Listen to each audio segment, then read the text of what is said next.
Well, hello. I'm Matt. Welcome to the good life. I do a little radio show from my backyard in the hills of Encino. I'm a lucky guy. In fact, I'd say luckier than most. I have lots of friends that I like to call stars.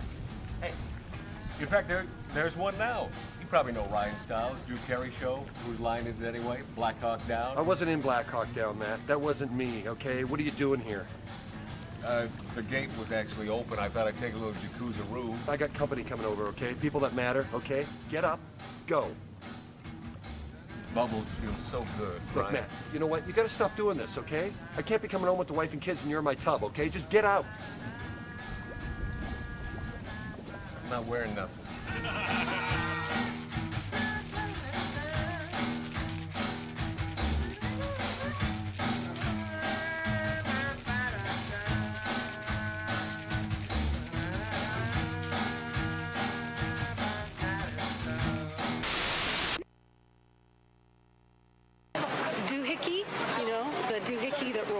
Hi, this is Meatloaf. Okay, kids, you know what time it is?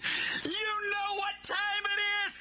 It's Outlaw Radio time! The most imitated radio station in the nation. I'm through with standing in line for some fun to begin, but I found a good thing leaving me with a grin. It's time for Outlaw Radio to begin. You have the great Billy Gibbons here? Yeah. It's very cool. Yes, he just passed out. Yeah. Hey, that didn't sound too bad. Huh? Had to lighten them up loud. Oh, man. We're here with Matt. Oh, yeah. Had to lighten them. Oh, little Outlaw Radio. We're here with Matt. And he's not fat. We got all these guys and girls in the house. Let me tell you, that's where it's at. And that's, ladies and gentlemen, Matt Allen. Pass me a gallon.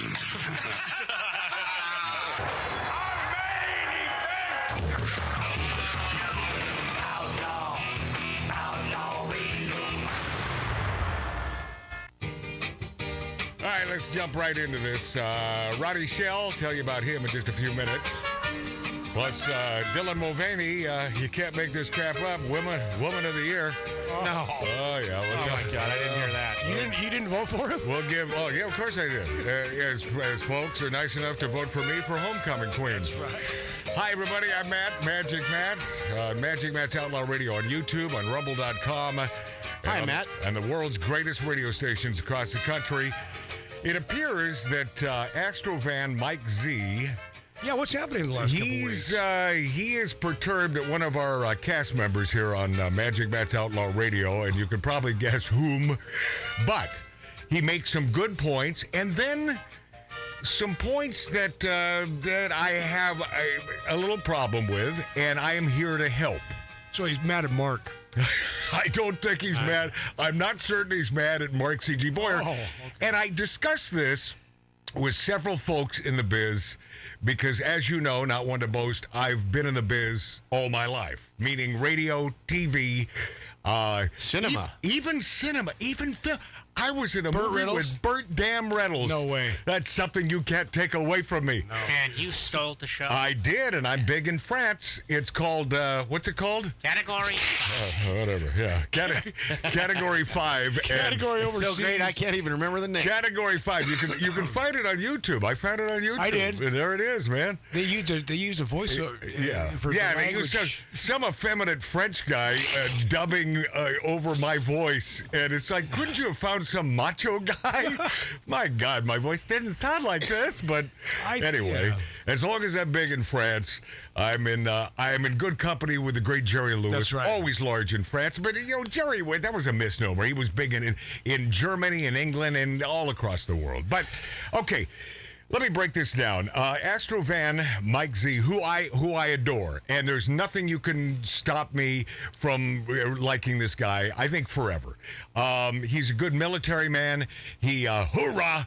He served our country, And but he posted a video on his YouTube channel. You can find him at Mike Z or Astro Van Mike. But he's garnering more and more hits and viewers on his channel, and God bless him for that. And I hope I mean this from my heart, I hope he has nothing but tremendous success. But I'm going to play you the audio since we don't have the video portion. But Tattoo Dave's going to crank it way up there. And this... What are you doing, Tattoo Dave? Testing. Yeah, okay, good. Dave, beat it. So we're going to play the video and the audio, but you'll only hear the audio of Mike, and he's in his, I believe, in his Astro van, where he does these little 20-minute snippets every day, and some of them are interesting. Yeah. And this one I found interesting because it was pointed toward Magic Matt's Outlaw Radio. Now, why do I call it Magic Matt's Outlaw Radio when I'm Magic Matt? It's the only way you can find us on YouTube and on Rumble.com. If you simply put in Outlaw Radio, you're going to find a lot of disguised shows that try to perpetuate themselves as our show. So it's Magic Matt's Outlaw Radio. But I'll just roll with this, and then we'll stop and start as we go along. And it's going to be a two-parter, but here we go. Astro Van Mike Z, and he posted this a couple days ago. And by the way, he didn't call me first, but he did send me an email. He said, I should have called you. I didn't mean this to hurt your feelings. You can't, well, he didn't say that, because you can't hurt my feelings. That's impossible. But here we go. And he says, good morning. Morning. So... Pause for a second. Some of the folks I talked to about this, they said, why do you want to give him the spotlight? And, why give him more publicity? Because I like the guy. So if this helps him, and if this helps him garner more viewers, then God love this entire thing that we're going to go through today, because I want him to be nothing but a success. Continue. I tell you, I've really enjoyed my last couple Saturdays to myself, being able to get some things done. And thinking about all that, I'm kind of thinking I'm probably not going to go back and do that radio show thing, the Magic Matt Allen thing, Outlaw Radio. Pause for just a second. Thing? Anyway, continue. It's too much of a time commitment. I do enjoy it. I get that. I mean, he's a cool dude. I do too. Yeah. I met some interesting people. That'd be such a good thing to do for a job, you know? That other situation, I mean, I did watch both the shows I wasn't on, and they weren't great. Matt's always good. I mean, he's a pro, man. But that situation with his brother, I didn't know. Pause for a second. Now, how is he not throwing me under the bus by saying they weren't great? That's the thing. That's sort of odd, but that's okay. I like... right off the bat, and I know nothing about this. Yeah. Right off the bat, and I swear to you, this is the first time I've heard this. Yeah. Heard anything about it. Yeah. He's already got himself into an attitude almost. Well, It's not even that, though. It's more like he's almost implying, and I think he goes on to say, and I'll tell you more when we discuss it, but yeah. I think he goes on to say the show is better with me. Okay, but that's... With him. And at least he's being honest, and that's his feeling, even though this last show... we have had... we knocked it out of the park. Yeah, we did. Yeah, it was great. And more hits on that, with the exception of the first show that he was on, but the other shows, no.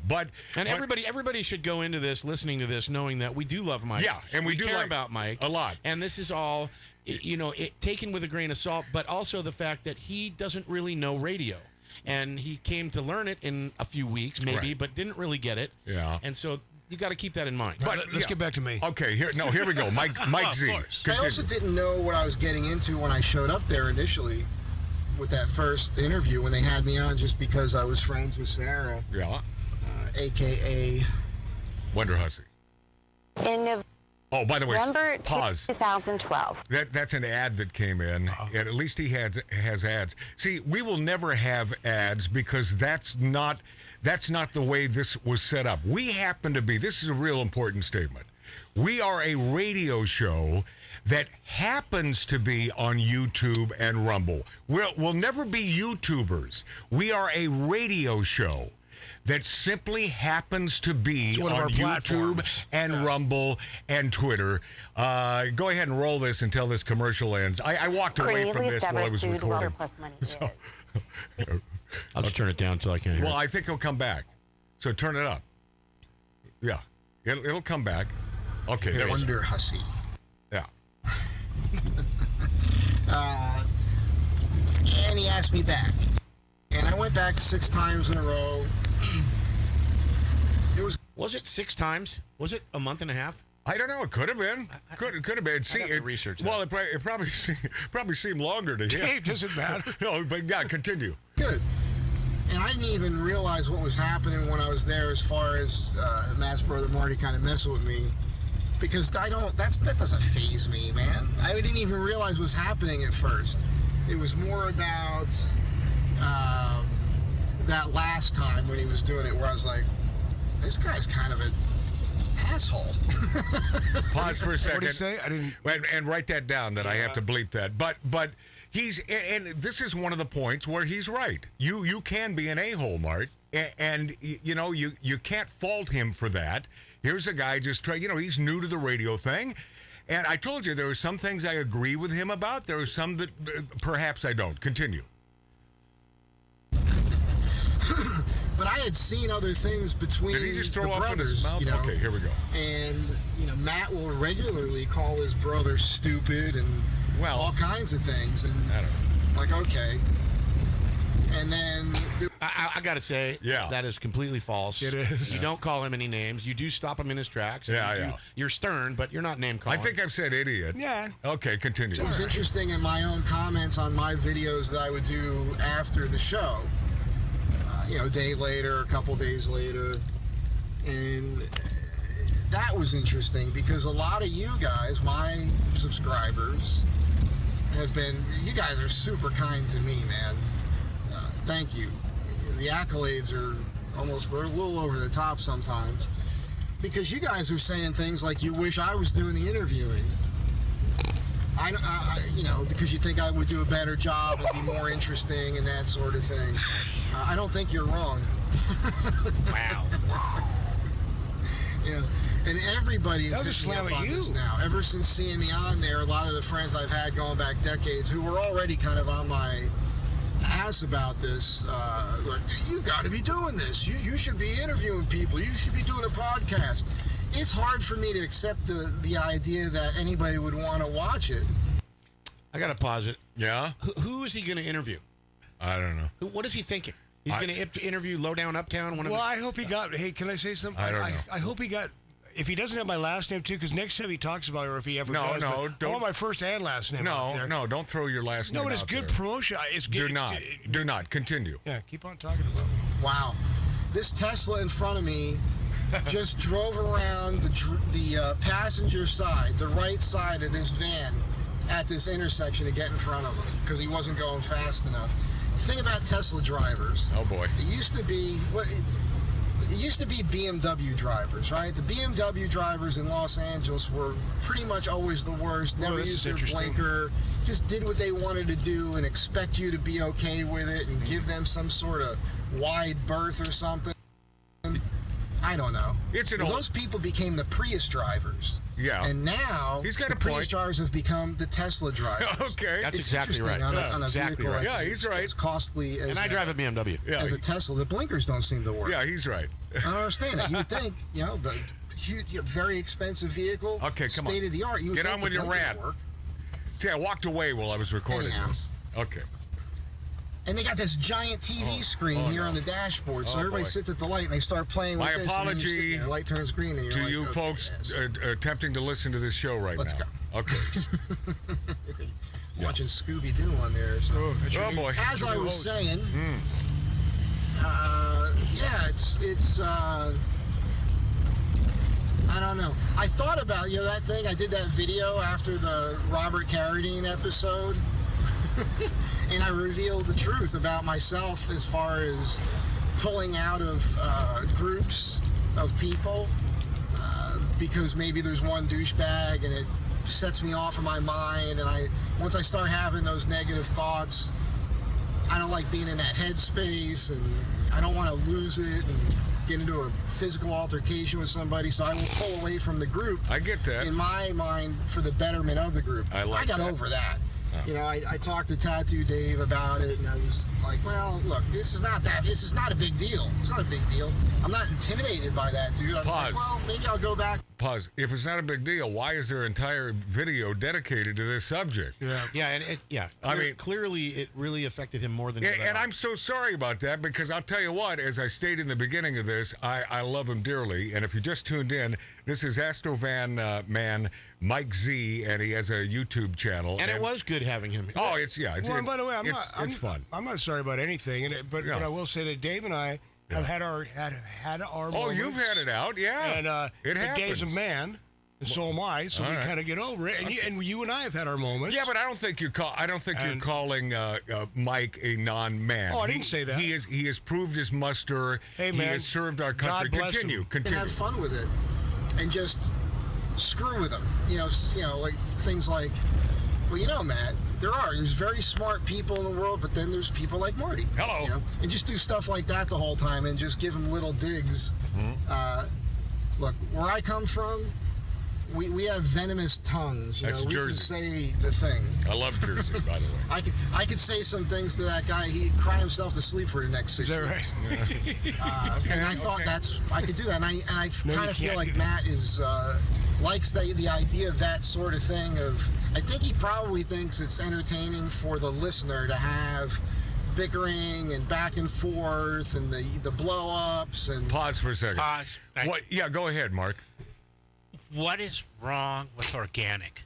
Oh, you mean real? Yes. Yeah. Well, I pride myself in this show being 100% truthful, 100% real. So Yes. Non-rehearsed, and we're not fabricating any anger here on this No, show. Believe me, this is not a set-up bit when my brother Mart agitates me to the point where I want to wring his neck. Hey, Matt, right. by the way, It's completely organic. I cried myself to sleep last night. You did? And I didn't even know about All right, this. okay. So, Well, okay. Yeah. And by the way, it's not what I think is entertaining. I have a proven track record. Check out the scoreboard throughout the years and the #1 ratings in the biggest cities in America. Not one to boast. San but- Diego, for instance. Shut up! Mark. Shut up about Why San would we bring Diego. San Diego Yeah, I don't even talk about San Diego. what about New York, Los Angeles? Oh, What about wow. Houston, Texas, Texas, yeah. Seattle, Washington. Go ahead. Again, it goes to that morning zany radio format idea. Pause. What? The morning zany radio format was never about that or about tumult. It was about everybody getting along and then a lot of whack whack. You know, you do a punchline and whack whack. That's not what we do.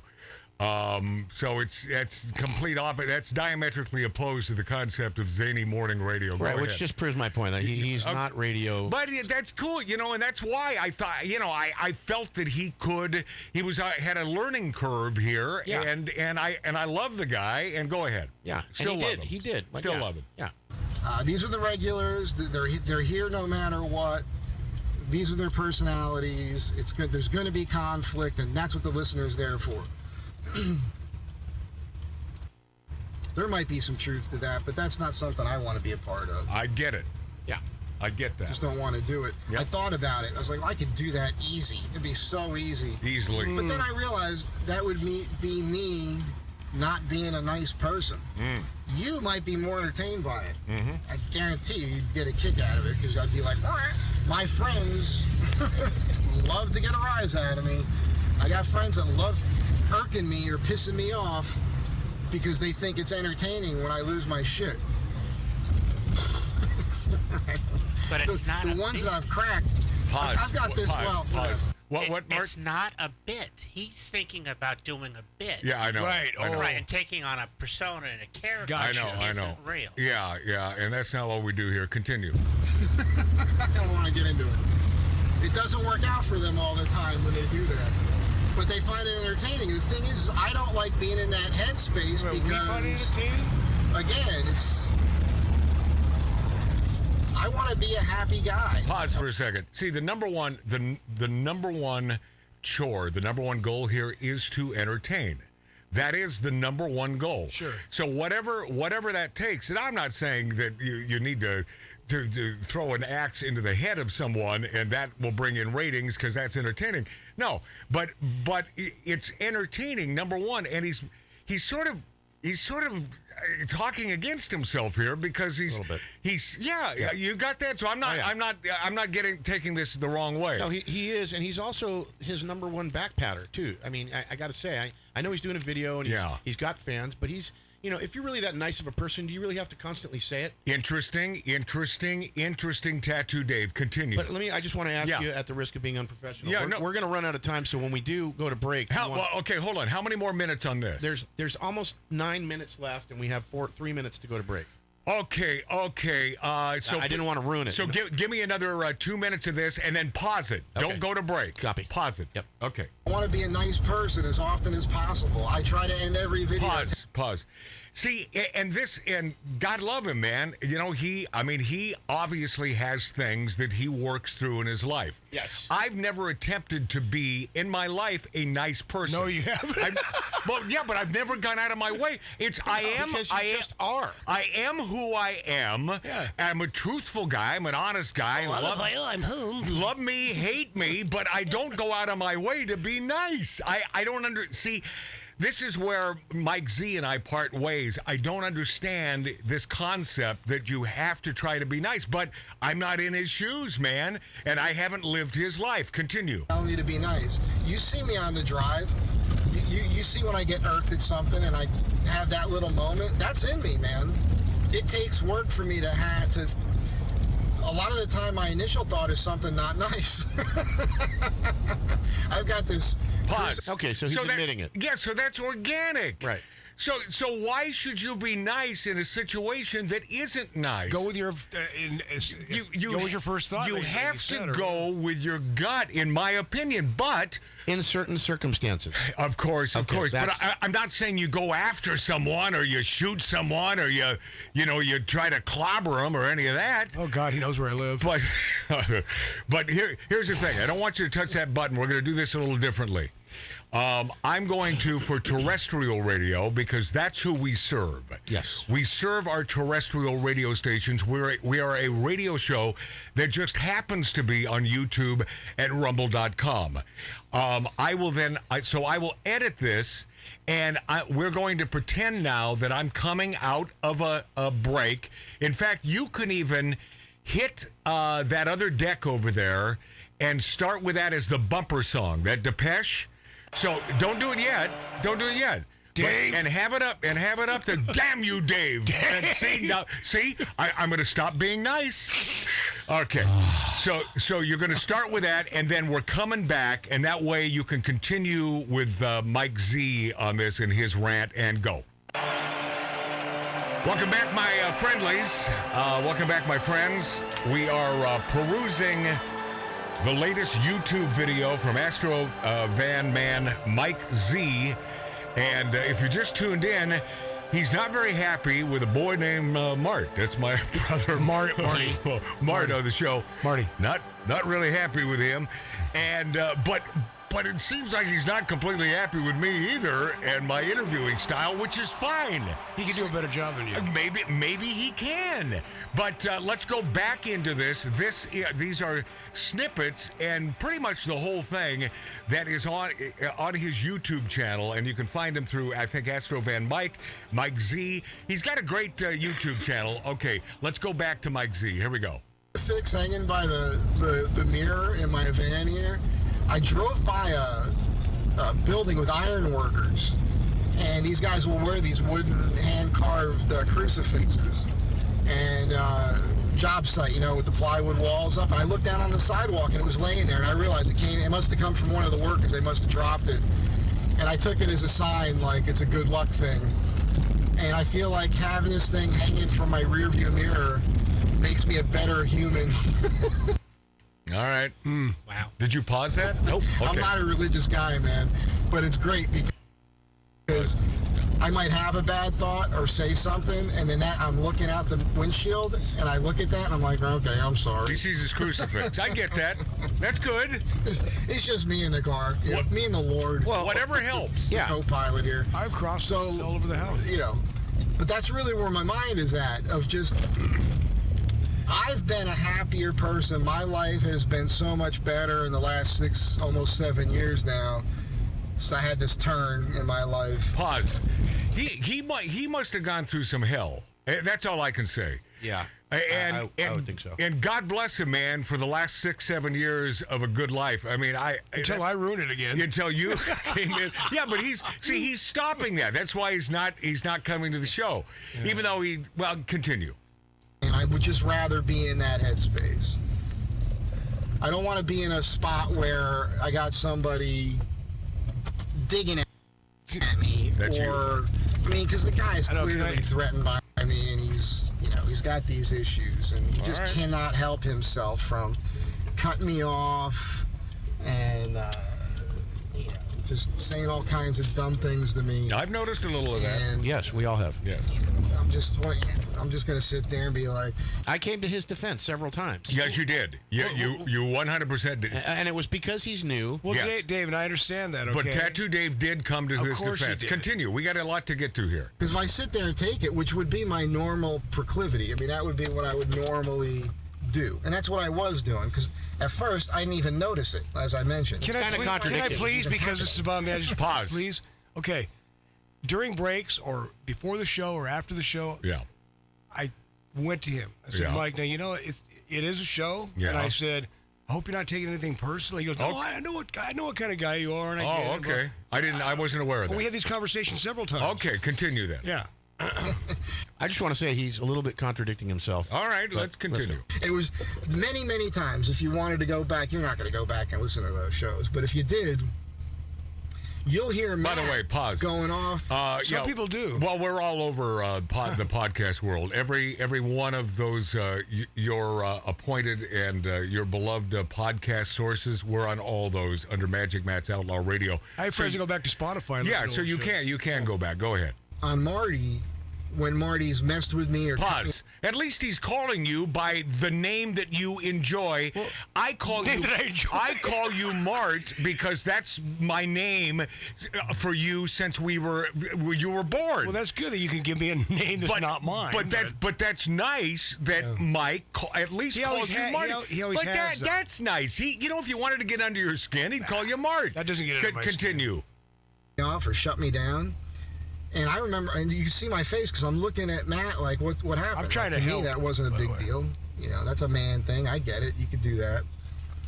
It wasn't until after 6 times being there, and then that last time, the culmination of it all, and then that last episode where he was, really doing that.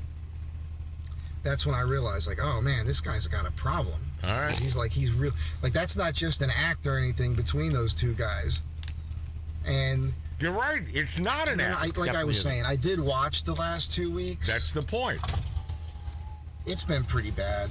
I'm not going to sit here and say I made the show better or I drew numbers to it or anything. I don't know if that was true. Can I pause? Yeah. Last week's show, and I have not listened back, but I think last week's show was pretty damn good. Well, you can tell by the numbers. And by the way, our numbers are nothing. I mean, we're not YouTubers. It's not what we do. And any numbers are good, but last week's was the best in weeks. And thank you all of you for listening and subscribing and following. And certainly appreciate. I mean, more that you listen to us on the great radio stations, and then on occasion you'll check us out on YouTube and on Rumble.com. Even though I hate all of you. Yes. No. That's my brother Mark. And by the way, upstate New York, Mary, her and I have had our problems. Yes. Mark Boyer. When Boyer first started, he was going to leave because of me. We don't have to justify this. So you're saying there's a pattern? Yeah. All right. So, Dave, I'm a cereal. My point to all this is that Astro Van Mike and Mike Z is not out of line here. Go. I'm not that full of myself. Whoa! Pause. Whoa. Yes, you are. And Mark, you're pretty diplomatic. So. Yes, you are. Okay. Continue. I think Marty hurts the show. I do. I don't know that he has actual fans, He might. I think WONDERHUSSY likes me.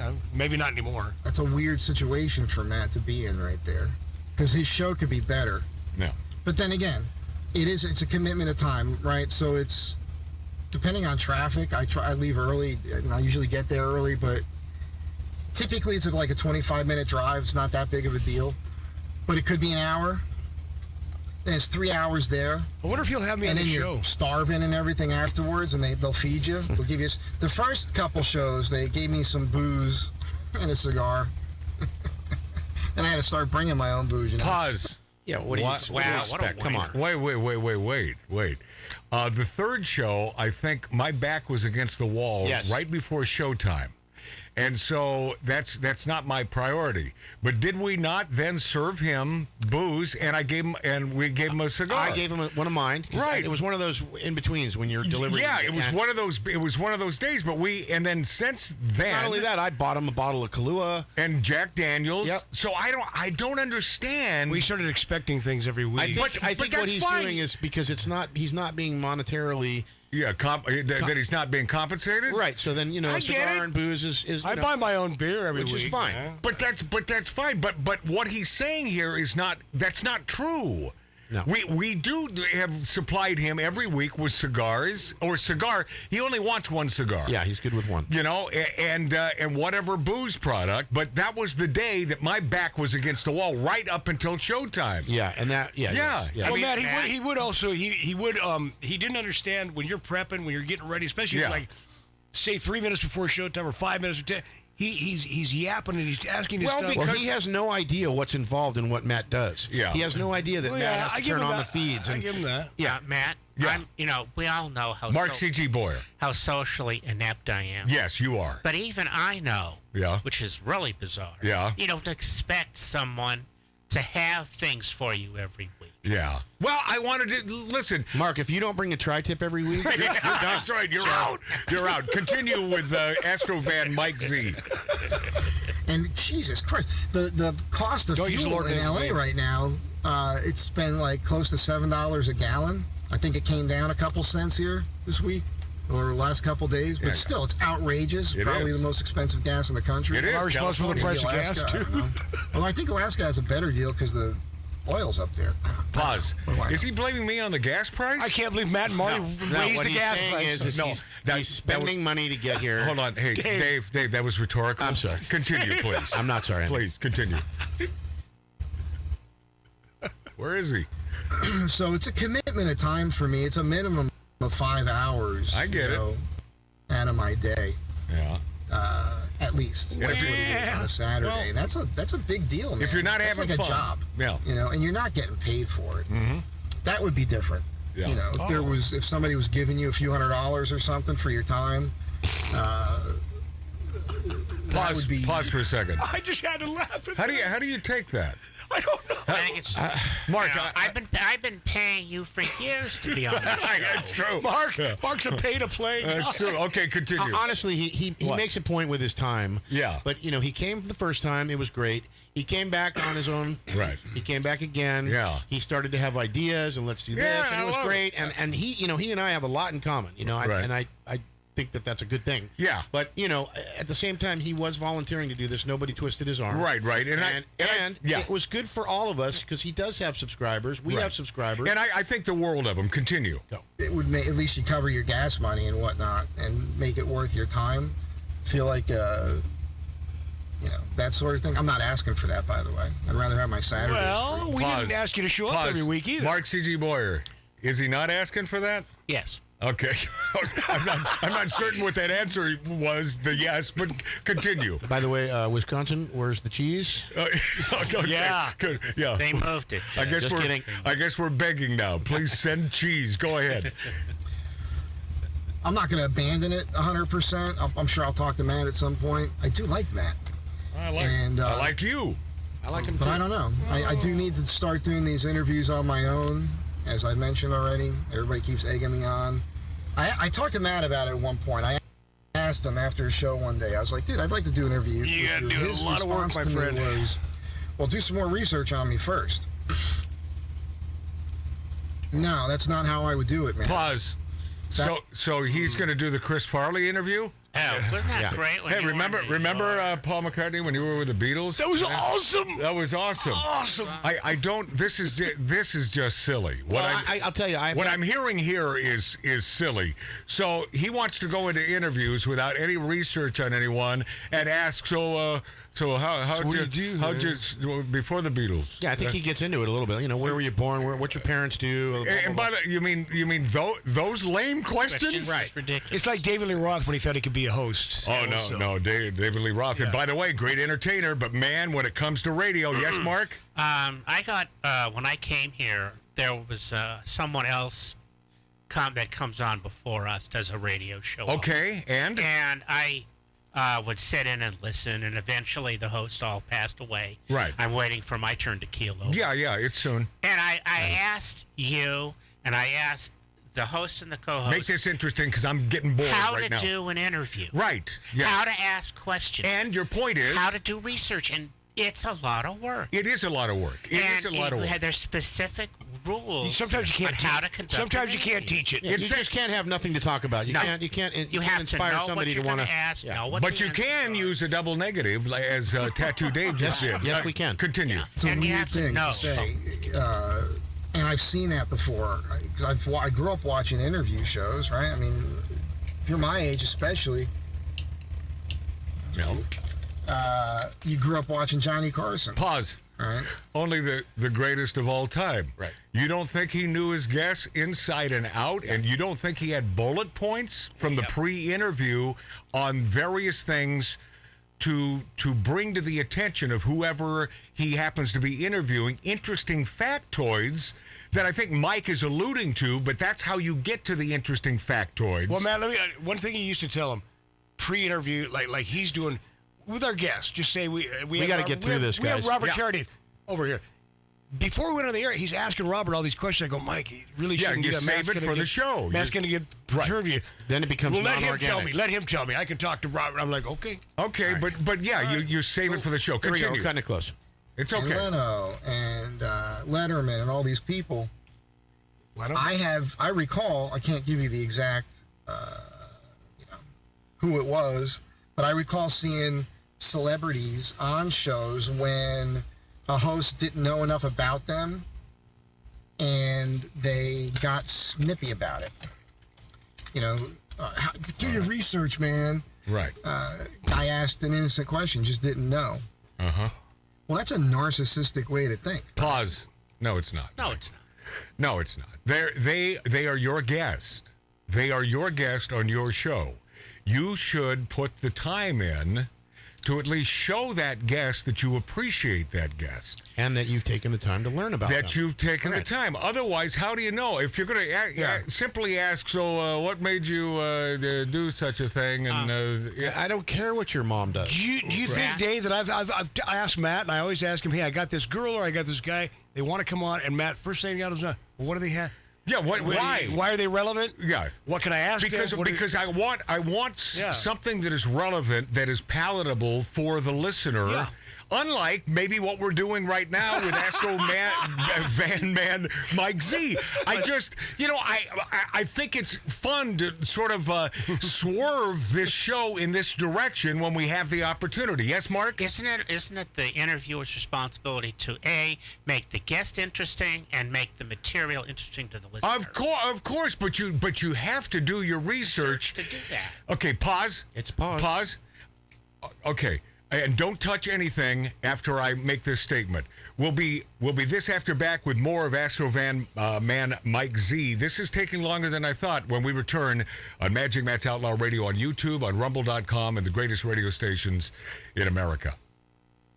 Okay, now I'm going. Well, how many minutes on this? 2 minutes and 30 seconds. Good. This is good. Okay, very good. So... Hit, you know what? Hit the same, well, I don't even need hit the same bumper music and go. All right, I thought we'd be through with this by now, but no. Marathon.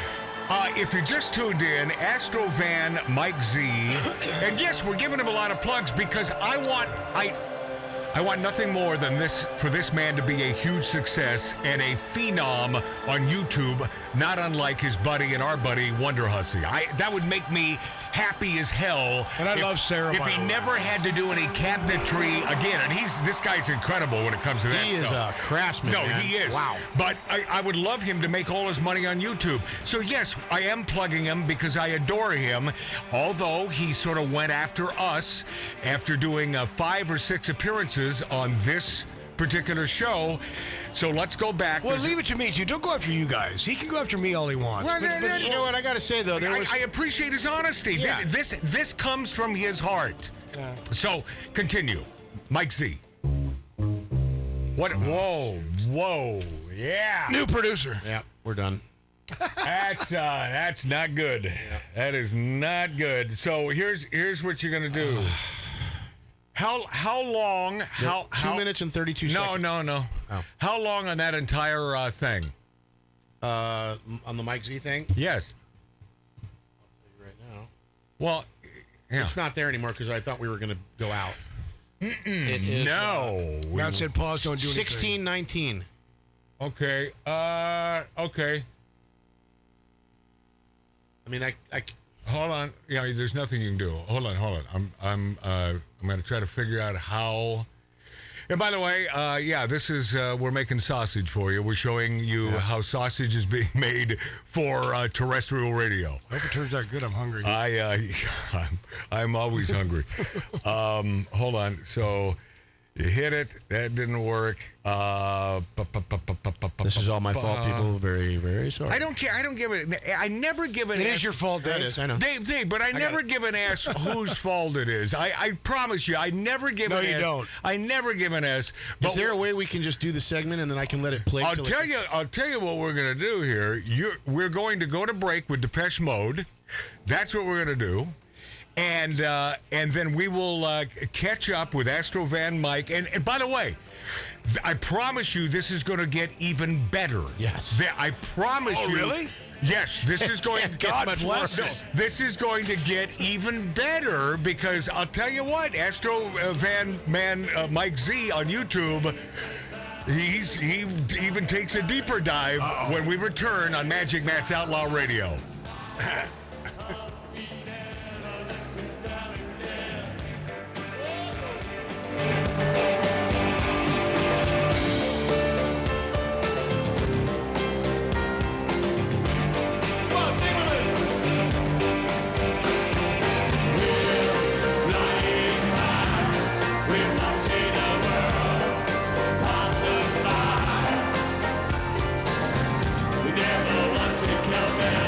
Never want to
Tattoo Dave here. Just wanted to reach out and say thanks. This is a longer break than normal on Magic Matt's Outlaw Radio. Thank you for staying and hanging in there with us. We had a little technical difficulties due to my fingers, but we appreciate you. We love you. We will be back in about 8 minutes. So hang in there. Thanks.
Bring my mic. Yeah, okay.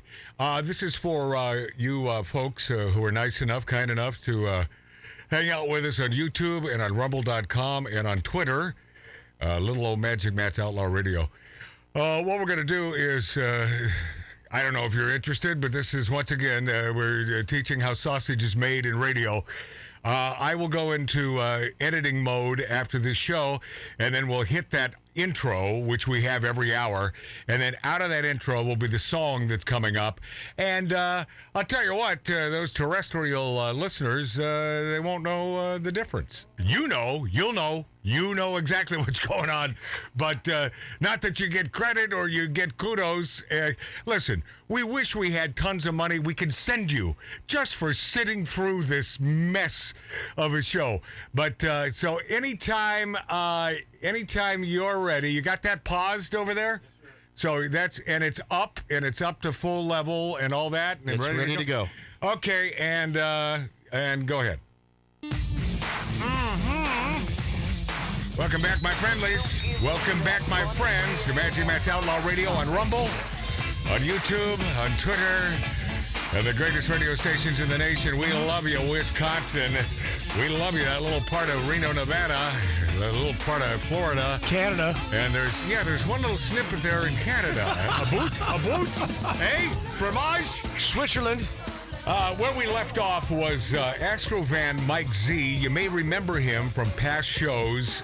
He was here 5 or 6 times, and I enjoyed having him on the show. But he was a little perturbed to the point that I had no idea, and I don't even know if I could use the word mad. But he was very perturbed with he was my definitely brother. bothered. Yeah, bothered, and it wasn't simply my brother Mart, but a lot of things. And so we've been playing some snippets of his YouTube video that he put up that you can find. I don't know why you'd want to watch it now that I'm playing the whole damn thing for you, unless you want to see his big old bearded face. Which ain't a bad face to spend some time with. Yeah, he's a good-looking guy. Astro van Mike Z. But this is from his latest YouTube offering, where, he's sort of throwing us and certainly my brother Mark and the show under the bus. I'm gonna cry myself to sleep tonight. Do you know that? Okay, so this back to Mike Z. Go ahead. People.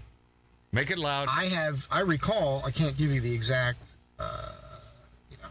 Who it was, but I recall seeing celebrities on shows when a host didn't know enough about them. Yeah. And they got snippy about it. Now pause for a second. We know that you already heard this in the last segment or the segment before, but we're sort of catching you up here. Back into the swing. And Mike Z is talking about hosting his own show and doing an interview type show, and he's talking about the greats like Johnny Carson and Jay Leno. Maybe mentions that again here. Go ahead. Do your research, man. Right. Guy asked an innocent question, just didn't know. Well, that's a narcissistic way to think, right? Pause. No, it's not. Which is also exactly the answer to his question. Which is? You don't go in not knowing.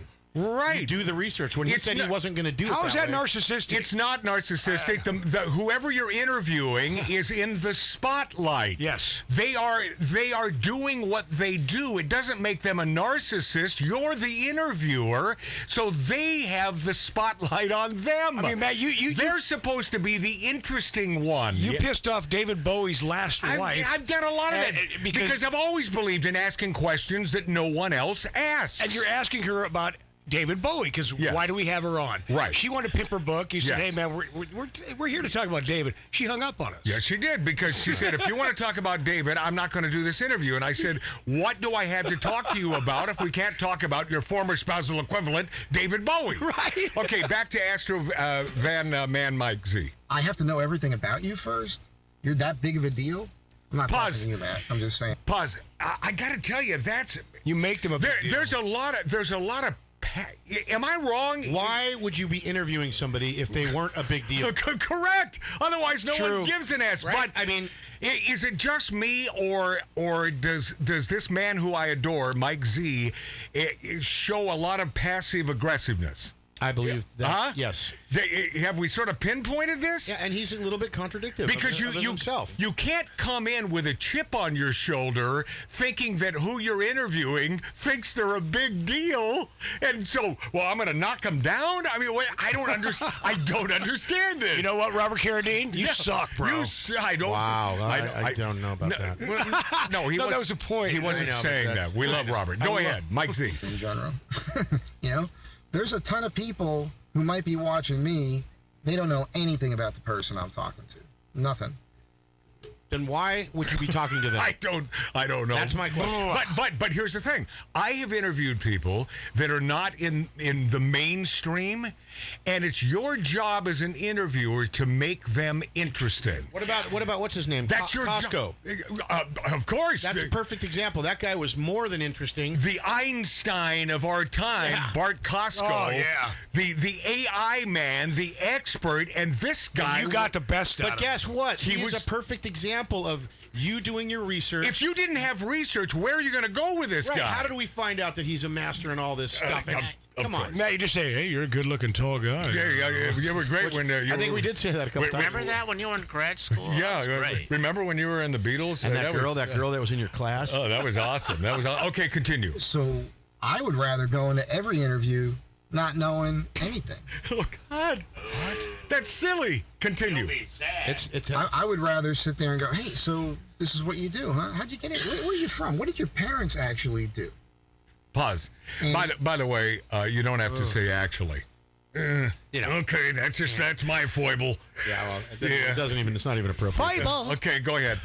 Talk about them as kids and their first experience with what they're now doing later in life, and that's boring. What made them get there, and what did they learn along the way in life as a young person that helped them now as an adult? And God. Pause. Getting into some deep. Mark C.G. Boyer. One of the things I've learned here is that asking questions you think are interesting does not necessarily mean the audience thinks it's interesting. Well, it also, but the interviewee most likely is going to look at you like, what in the hell are you talking about? Did you just ask me about my mom? Asking a broad question. What got you here? Then if I'm being interviewed, I'd say, what do you mean by that? Look at our marketing. I want to learn. Do you think our terrestrial listeners are thinking somebody is pinching Mark Boyer's nose when he speaks? Go ahead, continue. Conversations, and to me, that would be more interesting. I think. Like that, to me, that would be my hook when I'm in. No, you're right. Pause. So his hook is not knowing that. Mike Z, it sounds silly to me, but your hook is not knowing. Is not knowing anything about your guest? I guess what he's trying to say is he will learn as we learn, or they learn, which is bizarre. Okay, continue. Try to get even the people I know, and the people I know have good stories from when they were young. So. Pause. Well, we all know our friend at the party who has a good story, and it's a good story at the party where we're all drinking, but you put that guy or gal on stage who everyone thinks is so funny and his stories are great. No, 99.9% of the time, the mass audience has no time for a guy next door telling a story about putting together a paperclip chain at the office, and man, you should have seen the size of that thing. It was so funny. I'll tell you though, Mike it's not Z funny. Yeah, had some stories, and they were interesting. He is a very interesting guy. I agree with you. I agree with you. Continue. Yeah. So, tell stories about when you grew up at the, What? There's great stories. Pause. What stories? I don't know, man. How About could the you time know when they're you great? stole a peck. How do you know they're great stories? Unless you've done your research. All right, continue. Yeah. What I want to hear. That's what everybody wants to hear. If you're going on something, that was a weird thing. For Matt, it sounded weird. Like when you're talking to some celebrity that's got a movie to push or something, they want to talk about specifics, get to the movie, get to the clip, push that, more programming for your mind. I don't give a shit about that stuff. All right. I don't give a crap. All right. I could be sitting down next to Brad Pitt. Oh, boy. And talking to him and just be like, well, tell me about your life, man. Pause. It's like having George Clooney. No, it's an open-ended question. Do you understand what I'm saying? Yeah. Tell me about your life. What do you do for a living? No. Tell me about your life. I would look at you and say, well, I'm an actor. What the hell? Tell me about where do I start? What? How do you make your money? It's pretty far-fetched. I mean, it really is. No, but he's a neophyte, and damn it, prove me wrong. I would love that. I would love this guy, Mike Z, to make $1 gazillion doing what he's talking about. You don't think that would make me happy? I love success from people that I like. Continue. What made you who you are and how you got here? What's that all about? Well, that would be out of the And what's world. it like being that dude now where this is your life? You sound pretty cool. What's it like being that dude? You're talking to someone who is that dude. They don't know what it's like being that dude because they are that dude. Are you following me? Yeah. I got to say, it's pretty great. I mean, continue. You wear watches in every movie. People talk about that. You're into watches. Give me that all the time. Like, just talk about stuff that they're into. That would be, man, it'd be fun to go. Pause. So he hit upon a good one. If you see that someone like a Brad Pitt wears watches in every movie, excellent. Then you do ask him about watches. Now, there's always a chance it'll say, I don't know, it's prop watches that the prop department gave me. Our department. But that's worthy because Mike is into watches. And that's, a very good point. Continue. To be at these people's homes. Oh, boy. And looking at the stuff that they have around and be like, where'd that come from? Oh, that was my great-grandfather. World War I and da-da-da-da. Oh, really? That's fascinating. Wouldn't that be way more interesting than just No. talking about what they want to talk about? Make them talk about something else, and you'd find that they probably have a better time themselves in the interview. No. I remember I had this idea for a show, and I used to talk to Hugh Hauser about it. Pause. That's it. Okay. Name dropper. You name dropper. Yeah, I love Huel, but he mentioned a few times to me that he knew Huel, and that's very cool. You know, they're both Marines. Yeah. Huel, big old. Well, does it even matter that he's gay? It didn't matter that he was Now, gay. Matt, what's that thing you're talking what? through? Hey, Andrew, get a close-up of that. Now, what does that say? It says, you've had the rest, now have the best. Is that a pizza box? Now, that looks like a pizza box, right? I loved Hugh Hauser. I loved him. Hey, so we got a couple of comments from people on this whole thing if you want to get into it for a second. What, I want to hear the rest of on Mike. YouTube? It's No, over. wait, well, no. There's Mike number 2 we got to get to. Oh, yeah, never mind that. Yeah. So we'll get to the comments a little bit later. But Mike Z, number 2, and we're certainly not calling Mike Z number 2. It's just that's the way it's the second part of the segment. This is Astro Van Mike, who has a YouTube channel, and he didn't look at it as though he was sort of throwing us under the bus, which is fine with me because I appreciate the fodder. I really do. And maybe I think Mike is a sponge for learning and getting better. So maybe he'll pick up a couple tips from this. Continue. Fine. I don't give a shit about that stuff. Okay. Got it. It'll go into it. I don't give a crap. I could be sitting down next to Brad Pitt and talking to him and just be like, well, tell me about your life, man. No. You know, like what made you who you are and how you got here? What's that all about? No. And what's it like being that dude now where this What's is it your like? life? It's You all I seems know. Pretty cool. I know you wear watches in every movie. People talk about that. You're into watches. Give me that whole time. Like, just talk about stuff that they're into. That would be, man, How do you know what they're into unless you do Be at research? these people's homes. Am I wrong? And looking Right. at the No. stuff All that they right. have around. And be like, where'd that come from? Oh, that was my great-grandfather. World War I and da-da-da-da-da. Oh, really? That's fascinating. There's a good chance Wouldn't he that doesn't be care. way more interesting than just... So this just for the viewers and the listeners, this overlapped a little bit. Yeah. Go ahead. Talking about what they want to talk about. Make them talk about something else, and you'd find that they probably have a better time themselves in the interview. I remember I had this idea for a show. Pause. I'm going to go out on a limb here. What the hell makes Mike Z an expert No, interviewer? he's giving a tutorial on how to be a host. I don't know, but... No, he is. What? I mean, Mike, God bless you, bud, Yeah. but who the hell... This is Radio 101 for everyone. No, but listening. I love this. Who made you the expert? Boy, this is... I'm learning. There's some passive aggressiveness that is just bulbous. Continue. And I used to talk to Hugh Hauser about it. I imagine kind of like a set, like an apartment set. I even imagine having a pool table there. Hugh in Hauser was kitchen. different. He was a one of a It'd kind. be like a kitchenette and a pool table and like a lounge living room kind of area. A dartboard. Right. And We have a everybody who I'd have on, we would do something at the same time we're talking. Pause. What? It's already been Right. done. So That show's been done. They're playing darts or they're drinking. Well, we do that. We drink, we smoke. But that show's been done. I'm bringing a dartboard. I've seen it on We have one. YouTube. I have one. You know, or throwing axes. You know, Yeah. whatever. I mean, but that's been done. Okay, continue. cook up a meal. Like I got a bunch of cheap Wait, meals. pause. Cook up a meal. That's been done. Yep. That interview shows while cooking. That's been done. Continue. Like when I was super poor coming up, what you live on, and then I learned other recipes from people, super cheap. Mm-hmm. So we'd cook something up, you know, and maybe you make something nice or bake something or shoot some pool. Mm-hmm. Talk about guy stuff coming up. You know, I got crazy stories about shooting pool back in the day. And What people, about your guests, though? pulling knives on you because you didn't pay them right away or buy them their beer and all kinds of that's crazy stuff experience. like that. So now we're interviewing ourselves. Yes. Continue. This little guy I knew, he used to have these pilot's leather gloves. Pause. Which I edited through this because I didn't find the story interesting. And my apologies, but I'm being honest. You know, if we're all being honest, I didn't find this interesting. And Did you actually just say that? I had to edit this part with the guy with the gloves.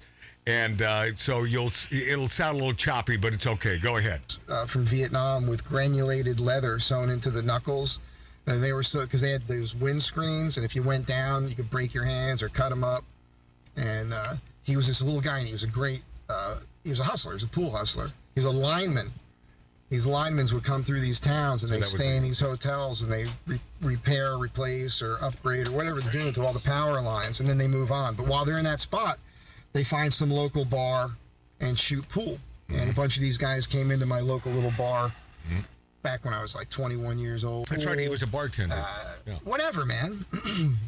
Leathercraft. I don't care what it is. Okay. But you get somebody who's like a well-known person that people are interested in, but you have them do something else and talk at the same time. That's what we've always done. To me, that would be far more interesting than what I see in other formats. But that's a big commitment right there. That's a set. We should have somebody doing balloon animals.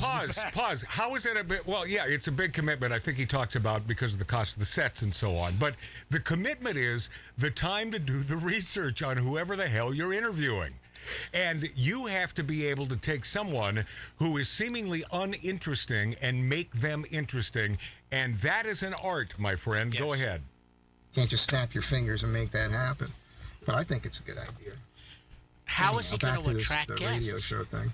I don't know. Continue. I talked to Sabo last night before. And even he said, he's like, well, dude, I don't want to be there for 3 hours. All right. I got to drive out there, spend 3 hours there. Pause. Sabo is... Marty knows who Sabo is. Sabo is a very cool guy who did all these this artwork, this conservative artwork on billboards throughout Los Angeles. That's a rhetorical question. He is a talented son of a bitch, and I love the guy dearly. And Mike was in cahoots with him. Mike was his henchman. Yeah, which was great stuff. Continue. Back when he's in L.A., he doesn't have that much time. So I did say to him, I said, well, we don't have to do that. We can just be there 1 hour. I could call Matt. We could show up at like 5 o'clock, just do the last hour of the show. I'm sure Matt would just be happy to have you on. Mm-hmm. So he's thinking about that. Is he dangling a carrot there for you? And I call Matt. And, continue. I don't even have to be there. I get set up for them, but I probably would be. You know, in order to get him there, I might have to drive Sabo there. He does fly into town now when he comes into L.A. to do hits. He bought a new Toyota pickup, 4-wheel drive, but he's not a driver. He's not a road trip kind of guy. I keep planting the seed. I'm like, dude, it's awesome. Take 2 days. Find some place on top of a mountain, sleep there at night. It's freaking beautiful, man. But he's... Pause. Mike, this is what you like to do. This is what you find interesting. Obviously, Sabo doesn't, and there are myriads of people that don't. Correct. Are you following me on this a little bit? Yeah. You know? Okay, continue. He's not that kind of guy. So... Anyhow, don't be disappointed. Thank you. I think that while I was on the show, I think their numbers were a little higher. And Whoa! What do you say? You, I suppose. Pause. His first appearance, it was a good show with substantial numbers for us. I mean, we have no numbers, but we are a radio show that happens to be on YouTube and on Rumble.com. We are on Twitter. Yes, and on Twitter. Continue. Drivers here. Really do appreciate that. Thank you. Very cool of you. You can keep watching the show. I mean, I know a lot of you don't think it's... Pause. He's giving his viewers permission to continue watching our show? That's awfully nice of him. Well, that is very nice. Yeah, but listen to what he says here. Go. It's good if I'm not there. It's not as good if I'm not there. Yeah, we talked. And you're not wrong. And you're not wrong. Okay, but that's tongue-in-cheek. But I don't think I can do it. All right. The commitment's one thing, but like I said, the main thing is if I got to deal with that on that level, meaning Mart, I feel like I'm lowering myself to a lower level of humanity. Wow. Mart, stop. Can you? There's more. Oh, I went to a commercial again. Keep rolling. It's rolling. For the purposes of what? Entertaining a lower level of humanity who want to hear that. Pause. So I'm not certain what he's saying here. So he's calling his audience lower level? Well, he's calling our audience, I believe. He's saying anybody that wants to participate and be involved or listening to that makes them that level. He's saying I'm lower level. But he's propping himself up. Well, he's been doing that the whole show. Okay, continue. Thing. I don't know. I'm not trying to judge anybody. I'm trying to understand. Pause. Yes, you are. Yes, you are. And by the way, I judge everyone. Yeah, it's you okay. know why I tell you that? Because I'm honest. And it's okay. I am judgmental. Everybody is judgmental. Right. Every person is judgmental. So if you say you're not judgmental, that's a crock of crap. Continue. Mind.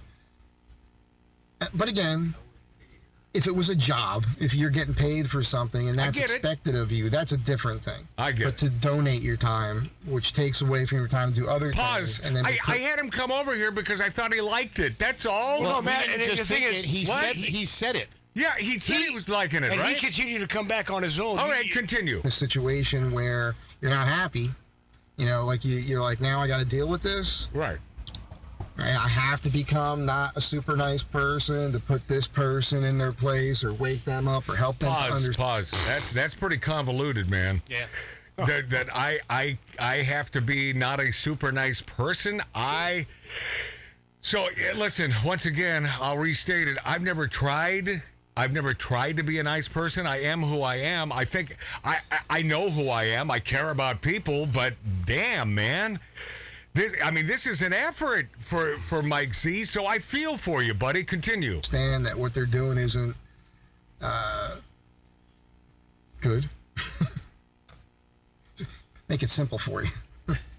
So you're talking down to your viewer now. I don't want to be that guy, man. It's like being a cop. I got to be a cop now. I got to police this guy's stupid behavior. He's talking about you, Mark. It just doesn't make any sense. So I feel bad. He policed me, Billy. Go. I think Matt's show could be way better. Not just if I was there, but if he lost Marty, if he cleaned things up a little bit, did a little bit different thing, a little format on the screen. He's talking about a YouTube show now.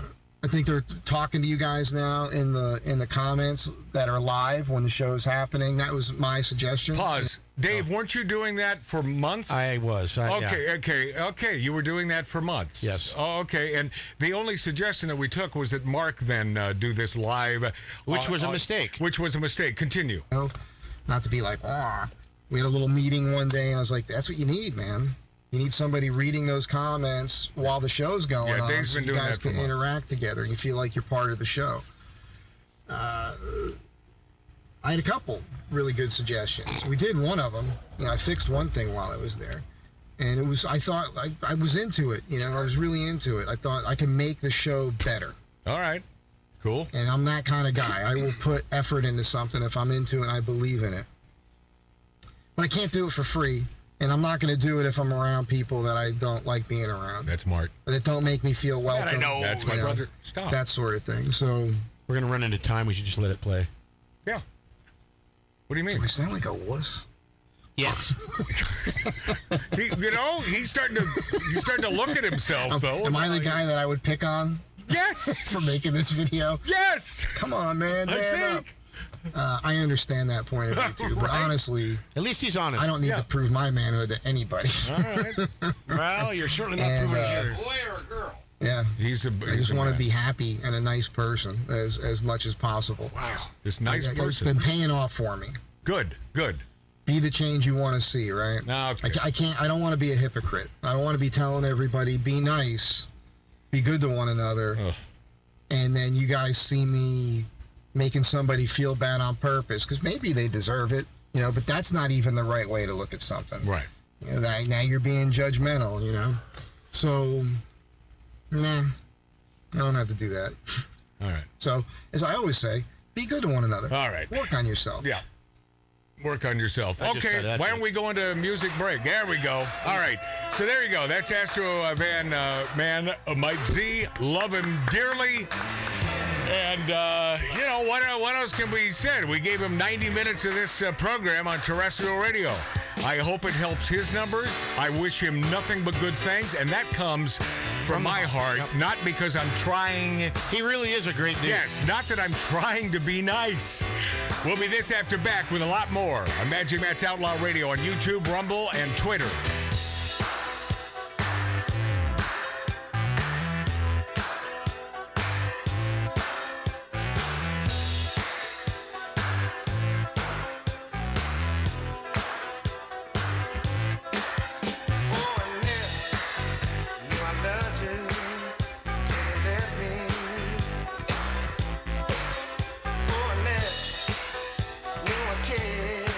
Tell you we're gone.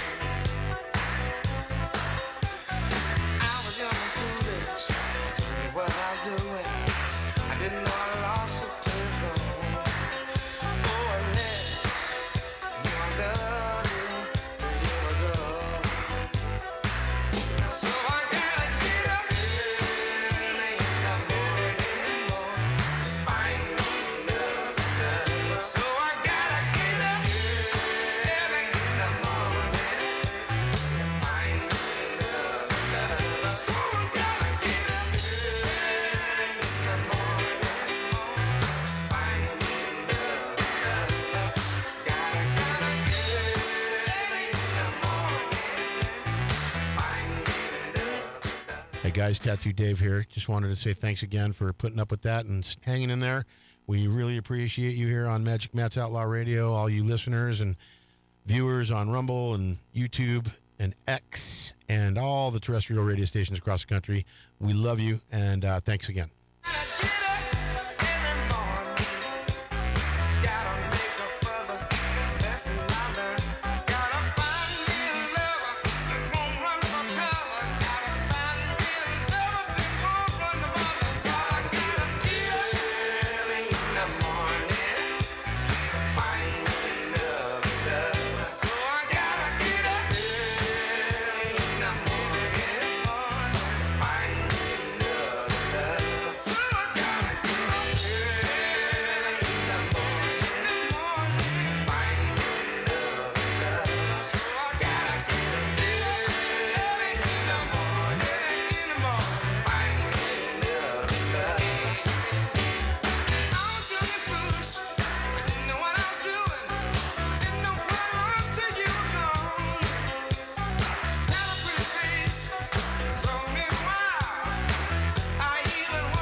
We stand for fun.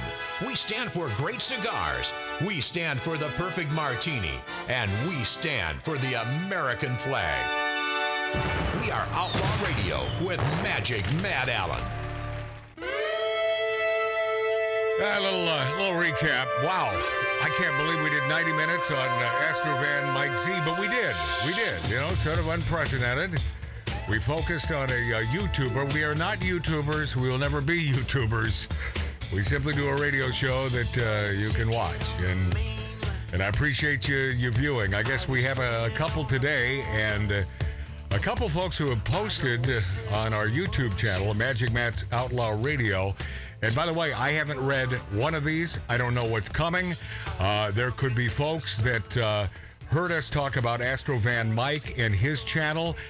And his rant, he did about a 24-minute rant about Magic Matt's Outlaw Radio, and specifically, you know, throwing my brother Mart under the bus, who, by the way, deserves it. Yes, Mark C.G. Boyer.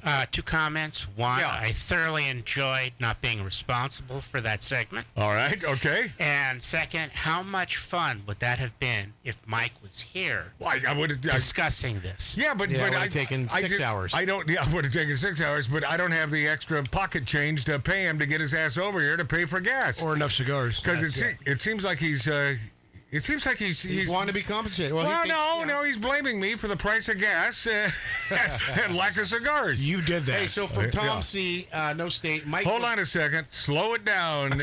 This is on. And by the way, is my mic up loud enough? Did you bring it down? Yeah, you're good. Okay.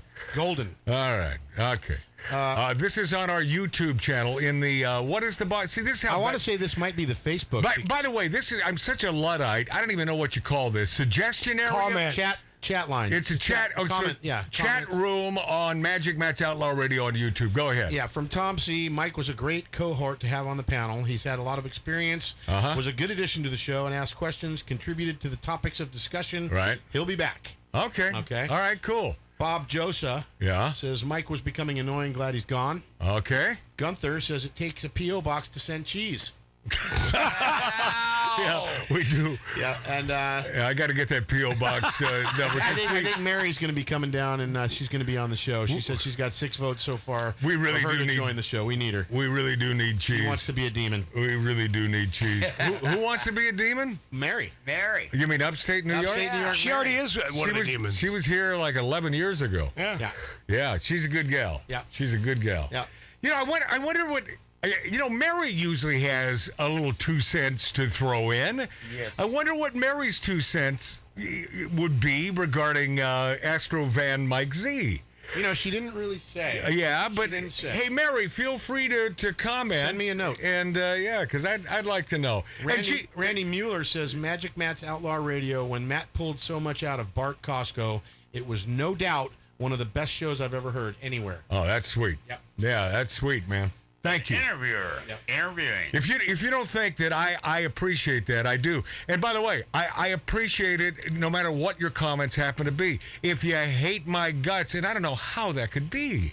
Look at me. I'm lovable. What's not to love? Right? But I don't. You can't offend me. You know, I don't. Whatever you say, but boy, I'll tell you what. That is a glowing, gorgeous comment, and I thank you so much. Well, Matt, let me go back when you said Mike Z slamming the show, and especially me. Well, yeah, he's going Marty, and you said he's right. No, he's not really right. Especially you. He's not right about all of it. What about all of it? He's right 100%. No, I didn't say that. But he makes some good comments. That's all. And he makes some stupid ones too. Fine, but he makes some good points. Listen, you know what? Yeah, Mike is an interesting guy. He's a great guy. You bet your ass. We had a lot of talks off the show. Yeah. We actually talked about Marty. I tried to tell him several times, dude, don't let Marty bother you. Right. It will go away. And on its own. I mean, it really will. Yeah. And apparently it was just too much. He didn't want to become what he was talking about. Okay. You got to let him, whatever's good for him is good for him. Yeah, that's 100%. Yeah. 100% true. Have a great day. Have success. We love you, Mike. This doesn't change anything. It is what it is. Be nice to people. You cannot make this crap up, man. Dylan Mulvaney named Woman of the Year. Oh my God, I know it. Yeah, when it becomes socially acceptable to purposefully break with reality, and that's what's been going on for the last several years, and pretend the unreal is the real. You know, society is in rapid stinking decline, and it's not a death spiral, but it's been damn close, and we appear to be rapidly approaching the point of no return. Case in point, transgender activist Dylan Mulvaney, you know, the Bud Light... Give it up for yourself. Yeah, Bud Light kid. Yeah. Well, he's been named Attitude Magazine's first Woman of the Year. Wow. First of all, who the heck is Attitude Magazine? Yeah. Well, I'll get to that in a second. And second of all, he's not a woman. He's a little girl. Yeah, well... how do you do that? Right. Mulvaney, you may remember him from the Bud Light debacle that cost the beer brand billions. Well, he said, knowing that my community sees me this way and acknowledges my womanhood is all I need to keep going. Jesus. Well, the magazine Attitude is a magazine that I don't believe any of us have ever heard of. No. And P.S., and you may not believe I'm about to say this. He just put them out of business. I think Attitude did the right thing. If I'm a fledgling publication, and I've got no readers or hardly, sort of, I guess, the parallel, our subscriber base and Attitude Magazine's readership, right? On YouTube. We're growing, but no, we're not breaking any records here. No. It's not our intention. It's not our intent. But to put themselves on the map. If indeed, they are sort of fledgling, they did the right thing. Of course. Naming Dylan Mulvaney Woman of the Year, smart, gives them publicity. I would do the same thing. Hey, Mark, let's go into a publication. Well, all we have to do is write one page, and then we will now be a publication, and then let's name Dylan Mulvaney Woman of the Year. That's it. Yeah, and then we get tons of publicity. It's good marketing. Yeah, I got no problem with that, man. Dylan, I think, is all Dylan'd out, right? I mean, aren't we over? I think we're over the whole damn thing. Yeah. Roman isn't, but yeah. Well, that's our poker playing buddy, who he's single-handedly keeping Bud Light in business. It's true. This guy, who I love this man. Oh yeah, he is one of the greatest guys and more conservative than probably any of us on this show. And he shows up the next day when all this Bud Light fiasco hits. He shows up with nothing but Bud Lights, drinking them. That's Roman. Intoxicating himself. And continues to every Wednesday. Yeah, because he just simply doesn't care. Yeah. You're not going to tell me what to drink, man. He's the anti, man. I had to give Roman a little prop. Yeah, no, I love Roman. Hillary Clinton calls for formal deprogramming of MAGA cult members. Yeah, this is good stuff. Man, she was. You remember when you were with the Beatles? Remember when you were Secretary of State? Remember? Was that true? That was awesome. That was awesome, man. Remember when Bill asked you to marry him? Former Secretary. She was kind of cute back then. I get it. And I do too. Can you imagine? I bet she put out in every friggin' way because there's no way Bill Clinton is going to go for a chick that does not do everything. Yeah, because Bill's a good. And I mean everything. Yeah. Oh, by the way, I promised you Ronnie Shell on the show this week. Yeah. I talked to Ronnie. He said, Matt, it won't be today. It'll be a week from today. It'll be a week from today. I said, what's your excuse? I have no excuse. I said, except I will be there. So Ronnie Shell, the great man from Gomer Pyle and all those Disney movies, and a comedic icon who's on the original Tonight Show 5 times. See, he knows comedy. Ronnie Shell will be here live on the air on Magic Matt's Outlaw Radio on YouTube and on Rumble.com and X, a.k.a. Twitter. And always a fun time when he's around, man. Yeah, he's love Ronnie. He's a blast. He said, all you need, and by the way, see, Mike C wasn't so far off. He said, all I need are cigars and wine. So yeah, but he's Ronnie Shell. Oh, you know what? Last time he was here, Lori was here, so she was sprawling out the wine like there was. I got some cheap red wine in there. He won't know the difference. He's 92. Come on, perfect. All right. Oh, that's Hillary Clinton. Former Secretary of State, 2016 Democratic presidential nominee, said on CNN's primetime she believed there needed to be a formal deprogramming of the cult members. This is the way these people think of us. Isn't this scary? We're cult members. Isn't this frightening? Oh yeah. I mean, what Republican? Check out the definition of a cult, and then take a look at the friggin' Democrats these days. But anyone who supports President Donald Trump. And this is the lovely, gorgeous pantsuit-wearing Hillary Clinton. But there wasn't this little tail of extremism wagging the dog of the Republican Party as it is today. And sadly, so many of those extremists, those MAGA extremists, take their marching orders from Donald Trump. Pause. I don't see that. How are we extremists? Explain that to me, anyway. Mark C.G. Boyer, you were a Democrat all your life. Yes. Still is. Probably still, but there's no way you Matt? Yeah. He's one of them. No, there's no way he could vote for a Democrat. I know Mark C.G. Boyer. Yeah, but he'll do the independent. He won't go. No. I'll let you speak for yourself. Yeah, a Democrat all the way? Yes. Who are you voting for? Could you vote for a Democrat? No. Currently running? No. And you're not? Are you going to vote for an independent and throw your vote away? Well, it's California. It doesn't make a difference. Wow, that's a bad attitude. Yeah, it's not a good attitude. Not a good attitude. No, it's not. At least it's come a little bit further than last. Yes, last not time a way to make America great again. It's just not the best. And Matt, really quick, this is overstating the obvious, but I will, which I do. The left are the extremists. The left, not all of them. Of course. But no. All of them, Marty. You're wrong. But if they are a lefty, then yes, it is all of the left. That's the definition of the left. Now, if you want to talk about old school Democrats who don't know that their party has left them, that's different. But lefties, all of them. By the way, can I ask you a question? Is this my last show? Are we going to have a meeting after this? And what? Well, Mike Z suggested that I should be... What do you take? Gone. All right. We're moving on from that, Mart. It's always about Marty. Yeah, it's all right. Well, this whole 90 minutes of it was about me. We're going to run out. We're not going to finish the Hillary thing. Good. So. Yes, we are. Continue. Who has no credibility left by any measure. He's only in it for himself. He's now defending himself in civil actions and Trump criminal has no actions. credibility? How so? Continue. And when do they break with him? You know, because at some point, you know, maybe there needs to be a formal deprogramming of the cult members. But something needs to happen. And how do you do that? Because you said you have to defeat them by defeating their leader. Their leader is Donald Trump. Even you have said that you expect him to be the Republican nominee. How does this change at all? Good question.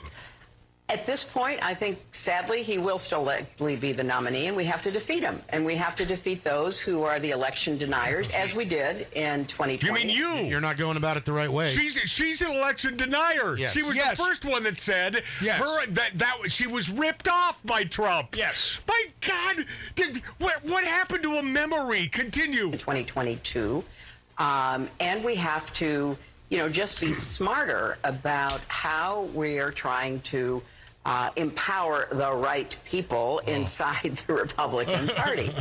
You know, Nancy Pelosi had a majority of 5 votes when she was Speaker. Okay, I don't care about it anymore. Let's go to break. I've had enough of her. I can't listen to her because I throw up a little bit in my mouth when I'm forced to listen to Hillary Clinton. We'll be this after back. Okay? Sometimes it takes a little while. I think Dave's a little high today or something. No. I just didn't want to pull the former maneuver with the last interview. Yeah, but we're not going back to Hillary. We're not going back to Hillary. Well, I just There's not a chance in hell. All right, Rob Reiner panics over Robert Kennedy's Jr.'s third term. Hey, and the Rolling Stones have a brand new song. Yes, they do. Nice. You took a sip from the devil's cup. You broke my heart. There's no way back. Move right out of here, baby. Go on, pack your bags. Just who do you think you are? Stop acting like some kind of star. Just who do you think you are? Take it like a man, baby, if that's what you are. 'Cause I'm moving on up. You're moving on out. Moving on up. Nothing can stop me. Moving on up. You're moving on out. Time to break free. Nothing can stop me.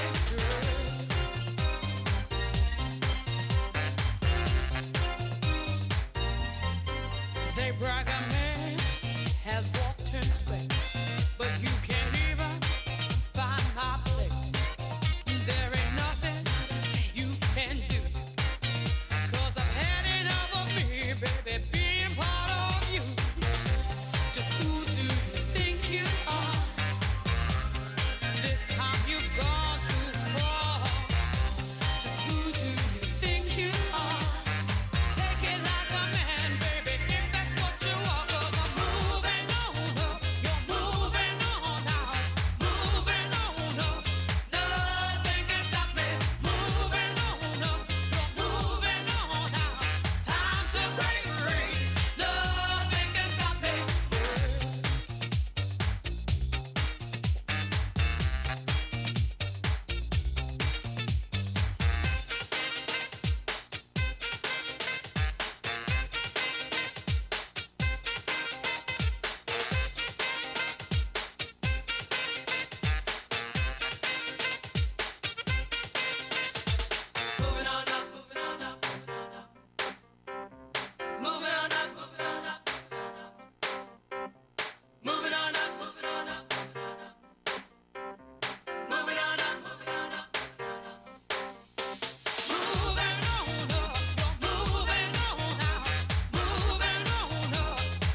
more perfect union.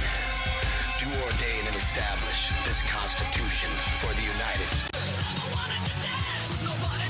This is Outlaw Radio.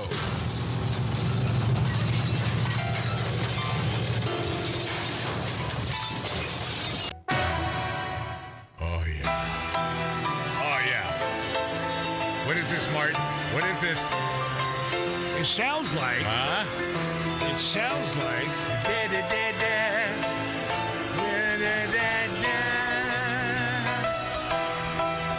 This, me being a James Bond aficionado at all, this movie, Man with a Golden Gun, has been thrown under the bus by Bond aficionados for a gazillion years. I watched it again. You know, I probably watched this movie half a dozen times. Is this 16 tons? Mike, yeah, you're right. Mark's got to go. All right, oh, God, you're just I'm out. I resign. Oh, Mike Z, you're so right. Okay, just taking me off track. This underrated movie happens to be what? Billy Dilly? I said I thought that so was you're all trying to derail the show now. We were told to sabotage you today. What the hell, man? You know, by the way, at least have it relate to my topic, yes? What? No, I was just trying to be one of the guys. And what do you get? Right. Another day older and deeper in debt. Hey. Here's the bottom line. I think you should watch the movie again. There's never a better sort of thematic song, the Man with the Golden Gun song, strung throughout the movie, and it makes the movie, not to mention some of the greatest scenes, and Roger Moore was kick friggin' ass.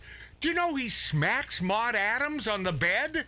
Just like Sean Connery would have done. Wow. I'm just borrowing your home. And he's, who's the British gal? Britt Eklund. Britt Eklund. He stuffs her in the closet when Maude Adams shows up. Remember that, yep. And they have sex while Britt Eklund's in the closet. What I do for kids. My God, and then at the end of the damn thing, Britt doesn't worry her. She has sex with old Bond again anyway. He's Bond. But the great scene was that belly dancer scene when he's in where the hell is he? Cairo, wherever the hell he is, and the belly dancer, Morocco, I believe. this beauty, Monaco, Morocco, and she's hot. So he ventures into her dressing room because he needs information. He's looking for a spent bullet. Half of a bullet that she has stuck in her navel, so he tries to grab it, puts his arm around her because no one denies James Bond's advances. Boy, those were the days, huh? And then she grabs his hand, puts it on her ass, and then he accidentally drops something, so drops to his knees and starts sort of caressing her abdomen, with his mouth, and says, "Oh, what a beautiful abdomen you have." And then all of a sudden, the bad guys show up in the room, and then bump. That little bullet that was in her belly button is now sucked down his throat. And to make a long story more tedious, he obviously beats the hell out of the guys. And at the doorway, the belly dancer, her line is, "I lost my charm. I lost my charm."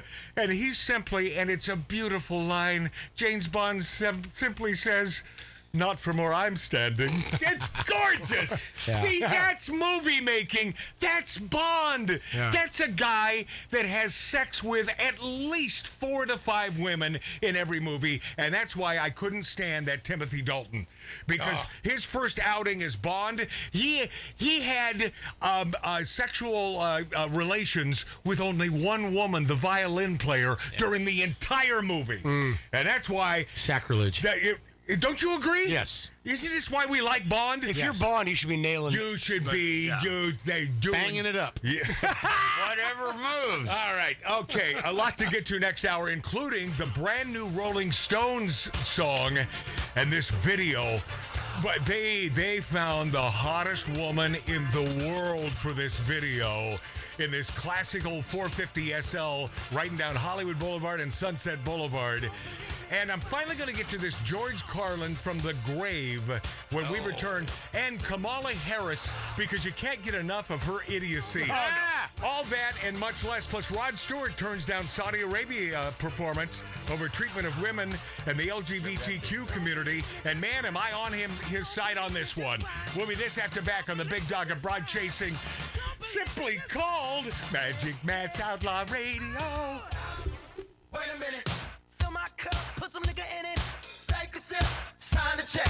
Julio, get the stretch. Right to Harlem, Hollywood, Jackson, Mississippi. If we show up, we gon' show out. Smoother than a fresh drop skipping. I'm too hot.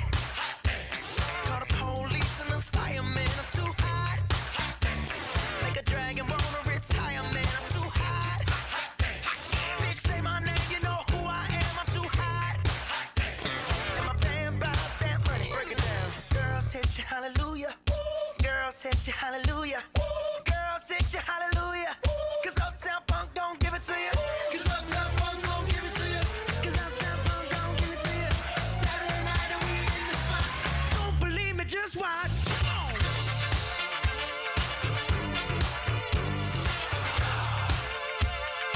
Don't believe me, just watch.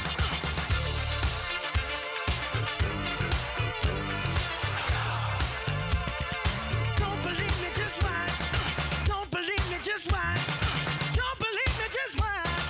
Don't believe me, just watch. Hey, hey, hey, oh! Before we leave, let me tell y'all a little something. Uptown, funk you up. Uptown, funk you up. Uptown, funk you up. Uptown, funk you up. I said uptown, funk you up. Uptown, funk you up. Uptown, funk you up. Uptown, funk you up. Dance, jump on it. If you said and flown it. If you freak dead and own it. Don't brag about it, come show me. Come on, dance, jump on it. If you said and flown it. Well, it's Saturday night and we in the spot. Don't believe me, just watch. Come on.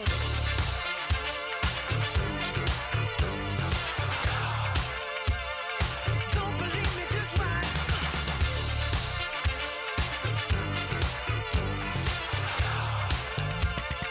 Don't believe me, just watch. Don't believe me, just watch. Don't believe me, just watch. Don't believe me, just watch. Hey, hey, hey, oh!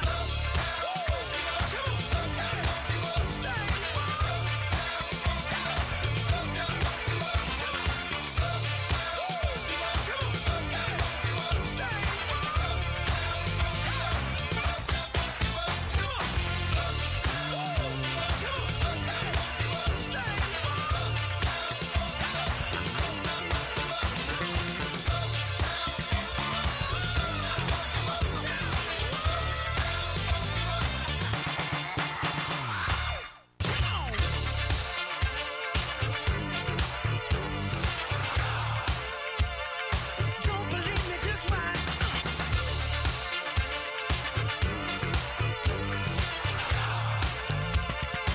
Don't believe me, just watch. Don't believe me, just watch. Don't believe me, just watch. Don't believe me, just watch. Hey, hey, hey, oh! Stop. Wait a minute. Fill my cup, put some nigga in it. Take a sip, sign the check. Julio, get the stretch. Right to Harlem, Hollywood, Jackson, Mississippi. If we show up, we gon' show out. Smoother than a fresh drop skipping. I'm too hot. Call the police and the fireman. I'm too hot. Make a dragon wanna retire, man. I'm too hot. Bitch, say my name, you know who I am. I'm too hot. And my band bought that money. Break it down. Girls hit you, hallelujah. Girls hit you, hallelujah. Girls hit you, hallelujah. Cause Uptown Funk don't give it to you. Cause Uptown Funk don't give it to you. Cause Uptown Funk don't give it to you. Saturday night and we in the spot. Don't believe me, just watch.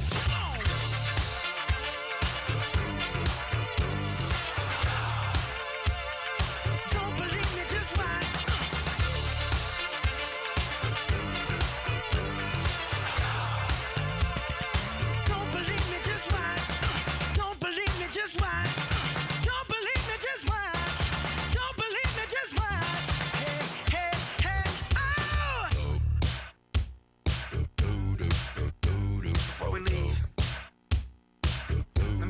little something. Uptown, funk you up. Uptown, funk you up. Uptown, funk you up. Uptown, funk you up. I said, uptown, funk you up. Uptown, funk you up. Uptown, funk you up. Uptown, funk you up. Come on, dance, jump on it. If you said and flown it. If you freak dead and own it. Don't brag about it, come show me. Come on, dance, jump on it. If you said and flown it. Well, it's Saturday night and we in the spot. Don't believe me, just watch. Come on.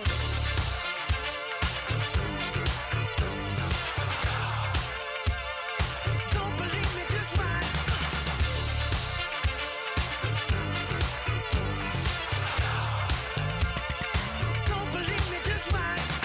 Don't believe me, just watch. Don't believe me, just watch. Don't believe me, just watch. Don't believe me, just watch. Hey, hey, hey, oh!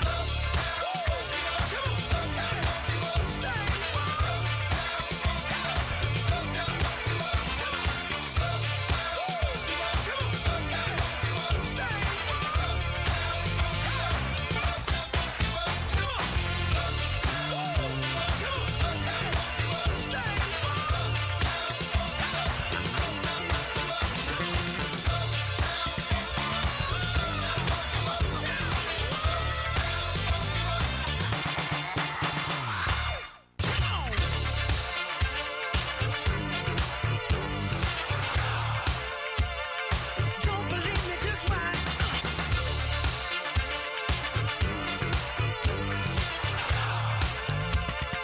Don't believe me, just watch. Don't believe me, just watch. Don't believe me, just watch. Don't believe me, just watch. Hey, hey, hey, oh! Stop. Wait a minute. Fill my cup, put some nigga in it. Take a sip, sign the check. Julio, get the stretch. Right to Harlem, Hollywood, Jackson, Mississippi. If we show up, we gon' show out. Smoother than a fresh drop skipping. I'm too hot. Hot dance. Call the police and Doohickey, you know, the doohickey that rolls. Hi, this is Meatloaf. Okay, kids, you know what time it is? You know what time it is? It's Outlaw Radio time! The most imitated radio station in the nation. I'm through with standing in line for some fun to begin, but I found a good thing leaving me with a grin. It's time for Outlaw Radio to begin. You have the great Billy Gibbons here? Yeah. It's very cool. He just passed out. Yeah. Hey, that didn't sound too bad. Huh? Had to lighten them up, fly. Oh, man. We're here with Matt. Oh, yeah. Had to lighten up. Oh, little Outlaw Radio. We're here with Matt. And he's not fat. We got all these guys and girls in the house. Let me tell you, that's where it's at. And that's, ladies and gentlemen, Matt Allen. Pass me a gallon.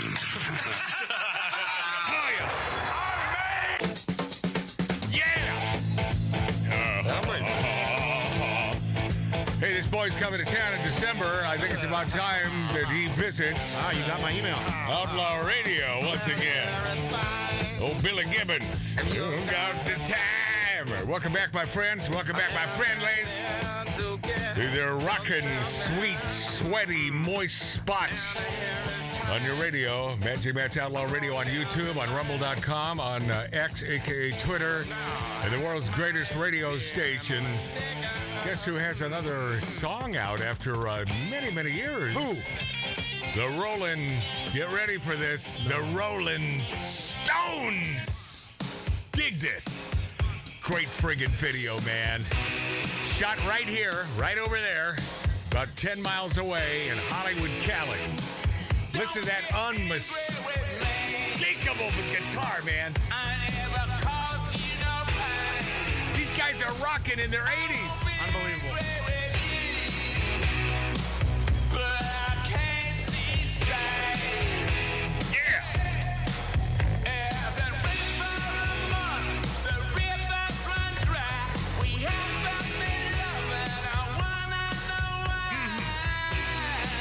just pure, great rock and roll, man. Yeah!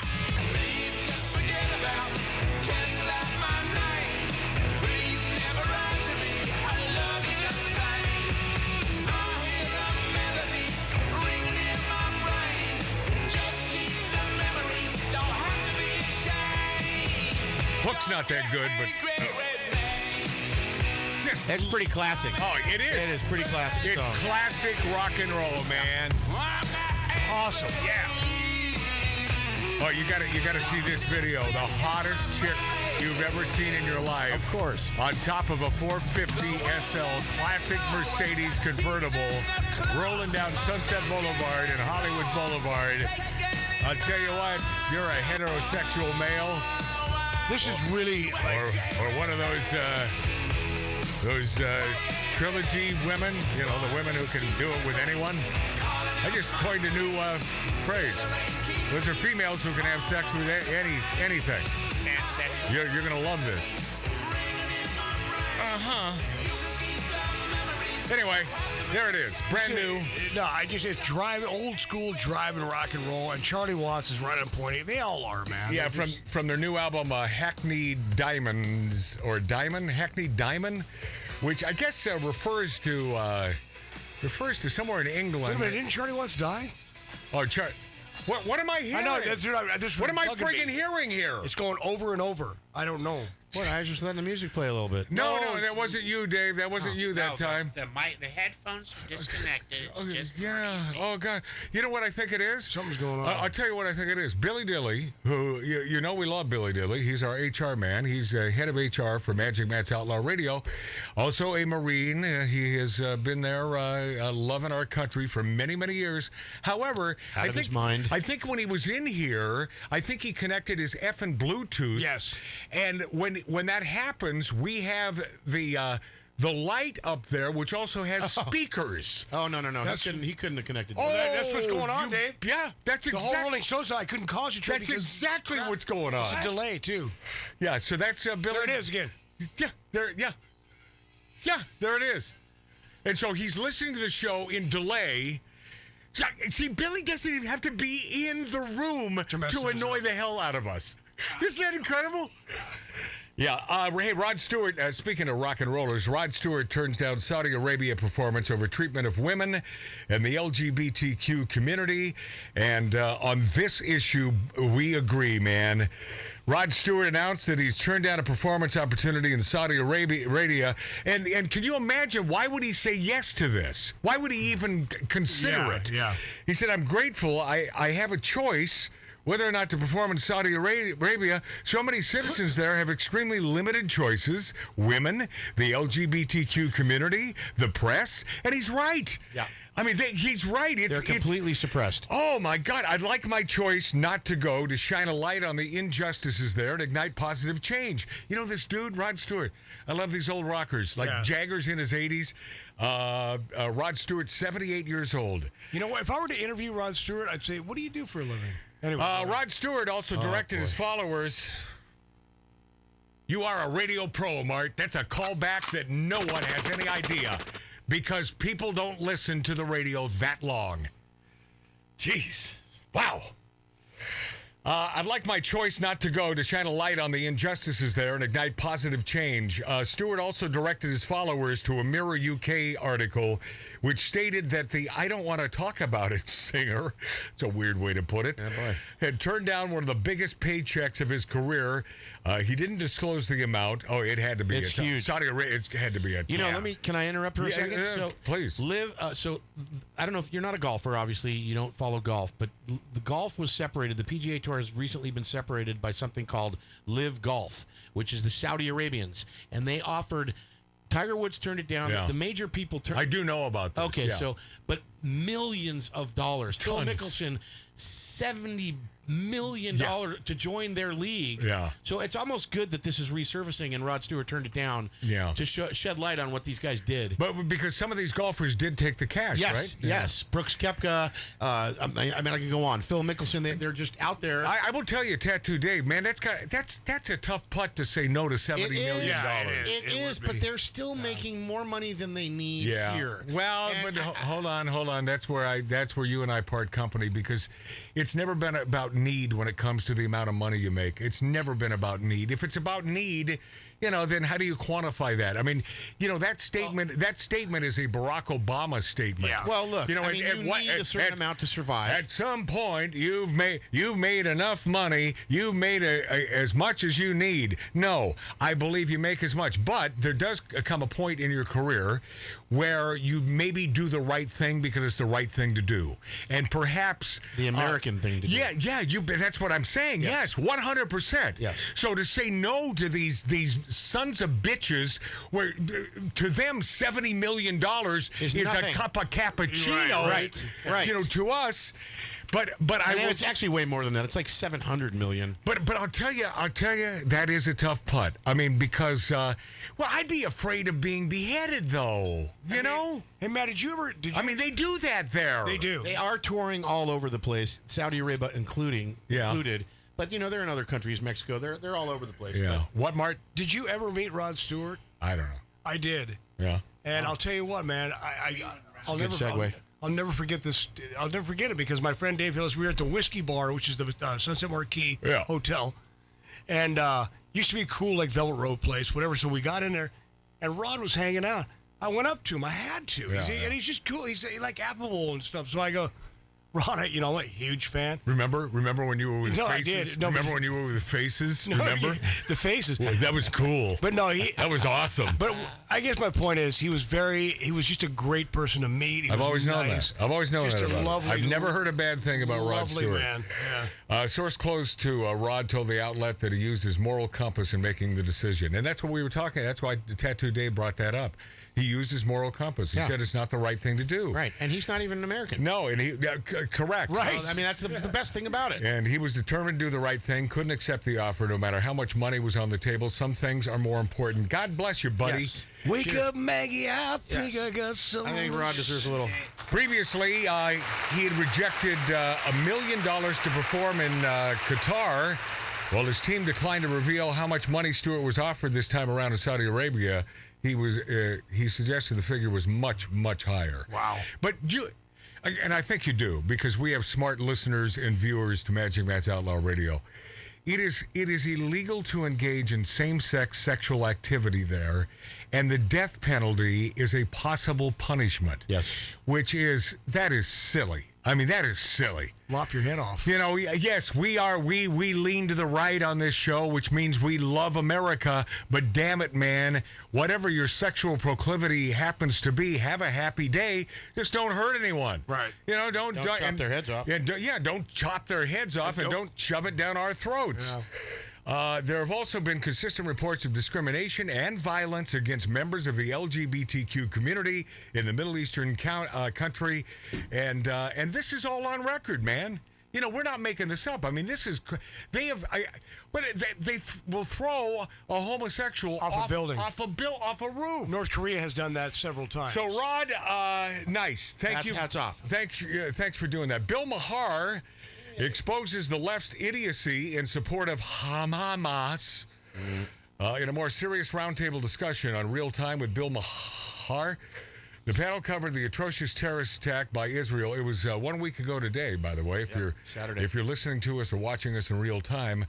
The stand-up comedian had James Kirchick of Tablet Magazine and Mac Duss, a former foreign policy advisor to Bernie Sanders, oh boy, on the show to discuss the atrocities. All three agreed that Israel, by the way, Bernie Sanders, a self-loathing Jew. Yeah. All three agreed that Israel had the right to defend itself and retaliate in the wake of the barbarism, and these people are friggin' monsters. They are monsters. It's horrible. Yeah. Hamas, they are monsters. Yeah. Maher also took issue with reactions among the American media and the left that there was no moral equivalency in this debate. You You people are sons of bitches, man. Matt, did you hear this? I'm sorry to interrupt. Mahar feels rightly that Israel has always held the moral high ground. Of course, because they don't take pride in killing babies or killing anyone, any innocent bystander. Civilians, raping These civilians. a-holes are doing the nastiest things, and they take great glee, and it really comes down, it's a real simple equation. They like killing Jews. Period. Yeah. Matt, Period. Did you hear this week? And this is disgusting, but it's out there. This guy, this father of this daughter, like 14 years old, she was going to a slumber party, okay, over there. In Israel. She goes to the slumber party. Yeah. She doesn't return. That house got ransacked, broken into. She was kidnapped. Now he said, "Is my daughter still alive?" They said, "No, she has been killed." He goes, "Thank you. I'd rather have her dead than captured and tortured." Yeah. He goes, "I'm glad she's dead." And you know, it's hard to say. This guy was in tears. He goes, "Thank you. Good." Yeah, these That's Jews, sick, man. That's just the insane. Jews in Israel, man, minding their own business. I mean, the things that they have done with that piece of desert. I mean, my God, they should be given credit. And these sons of bitches and this just out of the box attack, these sons of bitches had years to turn their area of the Gaza Strip into something fruitful and beautiful, but they're not into building, quote unquote, I can't believe I'm saying this, community. No. They're not into that. Right. What They want to build tunnels and get ammunition. that's all they care about. all they care about. What they care about is killing Jews. And they will not be happy.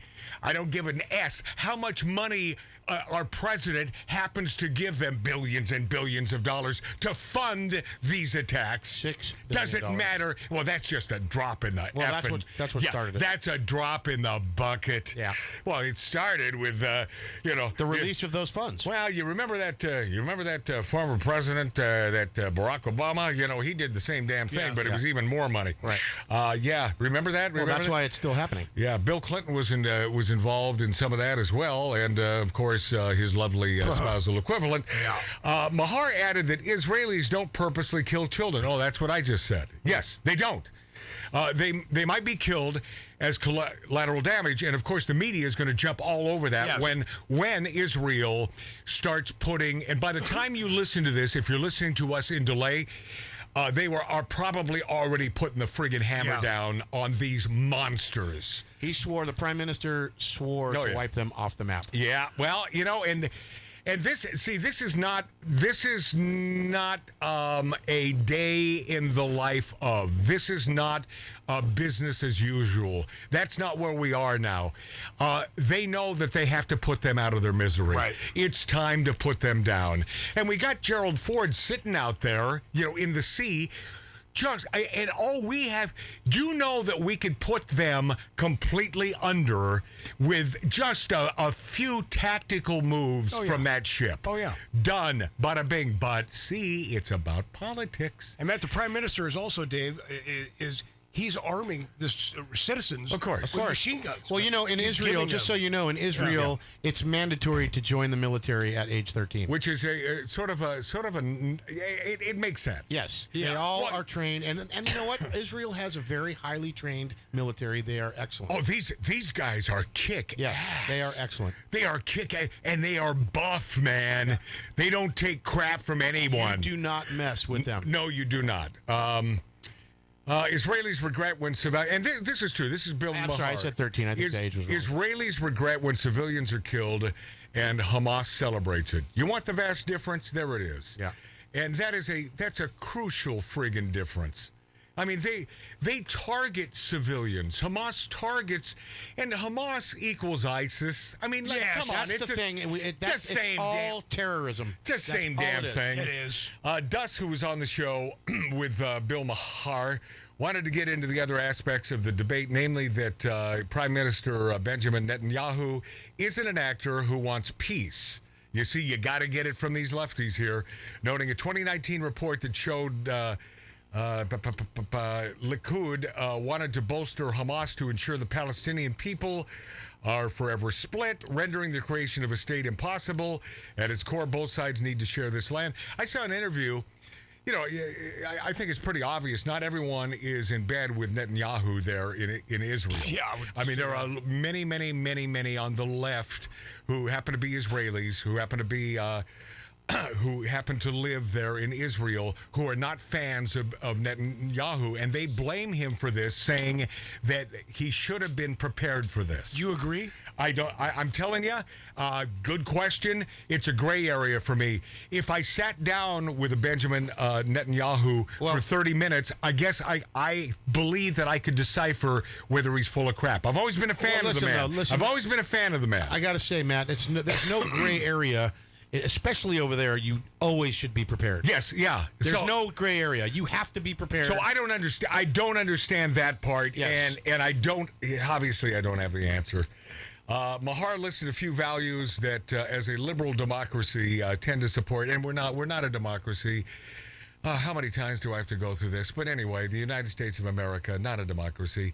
But he says is a liberal democracy because the left, they love to push that down our throats. It's a democracy. Don't you care about the democracy? It's We're not a republic? We're a republic. Yeah. Of course Right, we are. right. There's a big difference.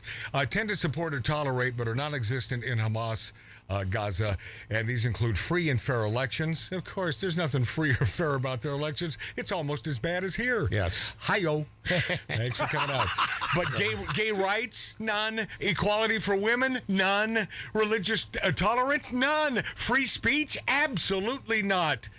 Absolutely not. To think that goes on, you know what I mean? But it's a different way of life. And Bill Maher says that he sees these, quote, queers for Palestine signs, which Kerchik, who's the other guest on his show, interjected. Did you hear their sister organization, Black for the KKK? Oh, my God.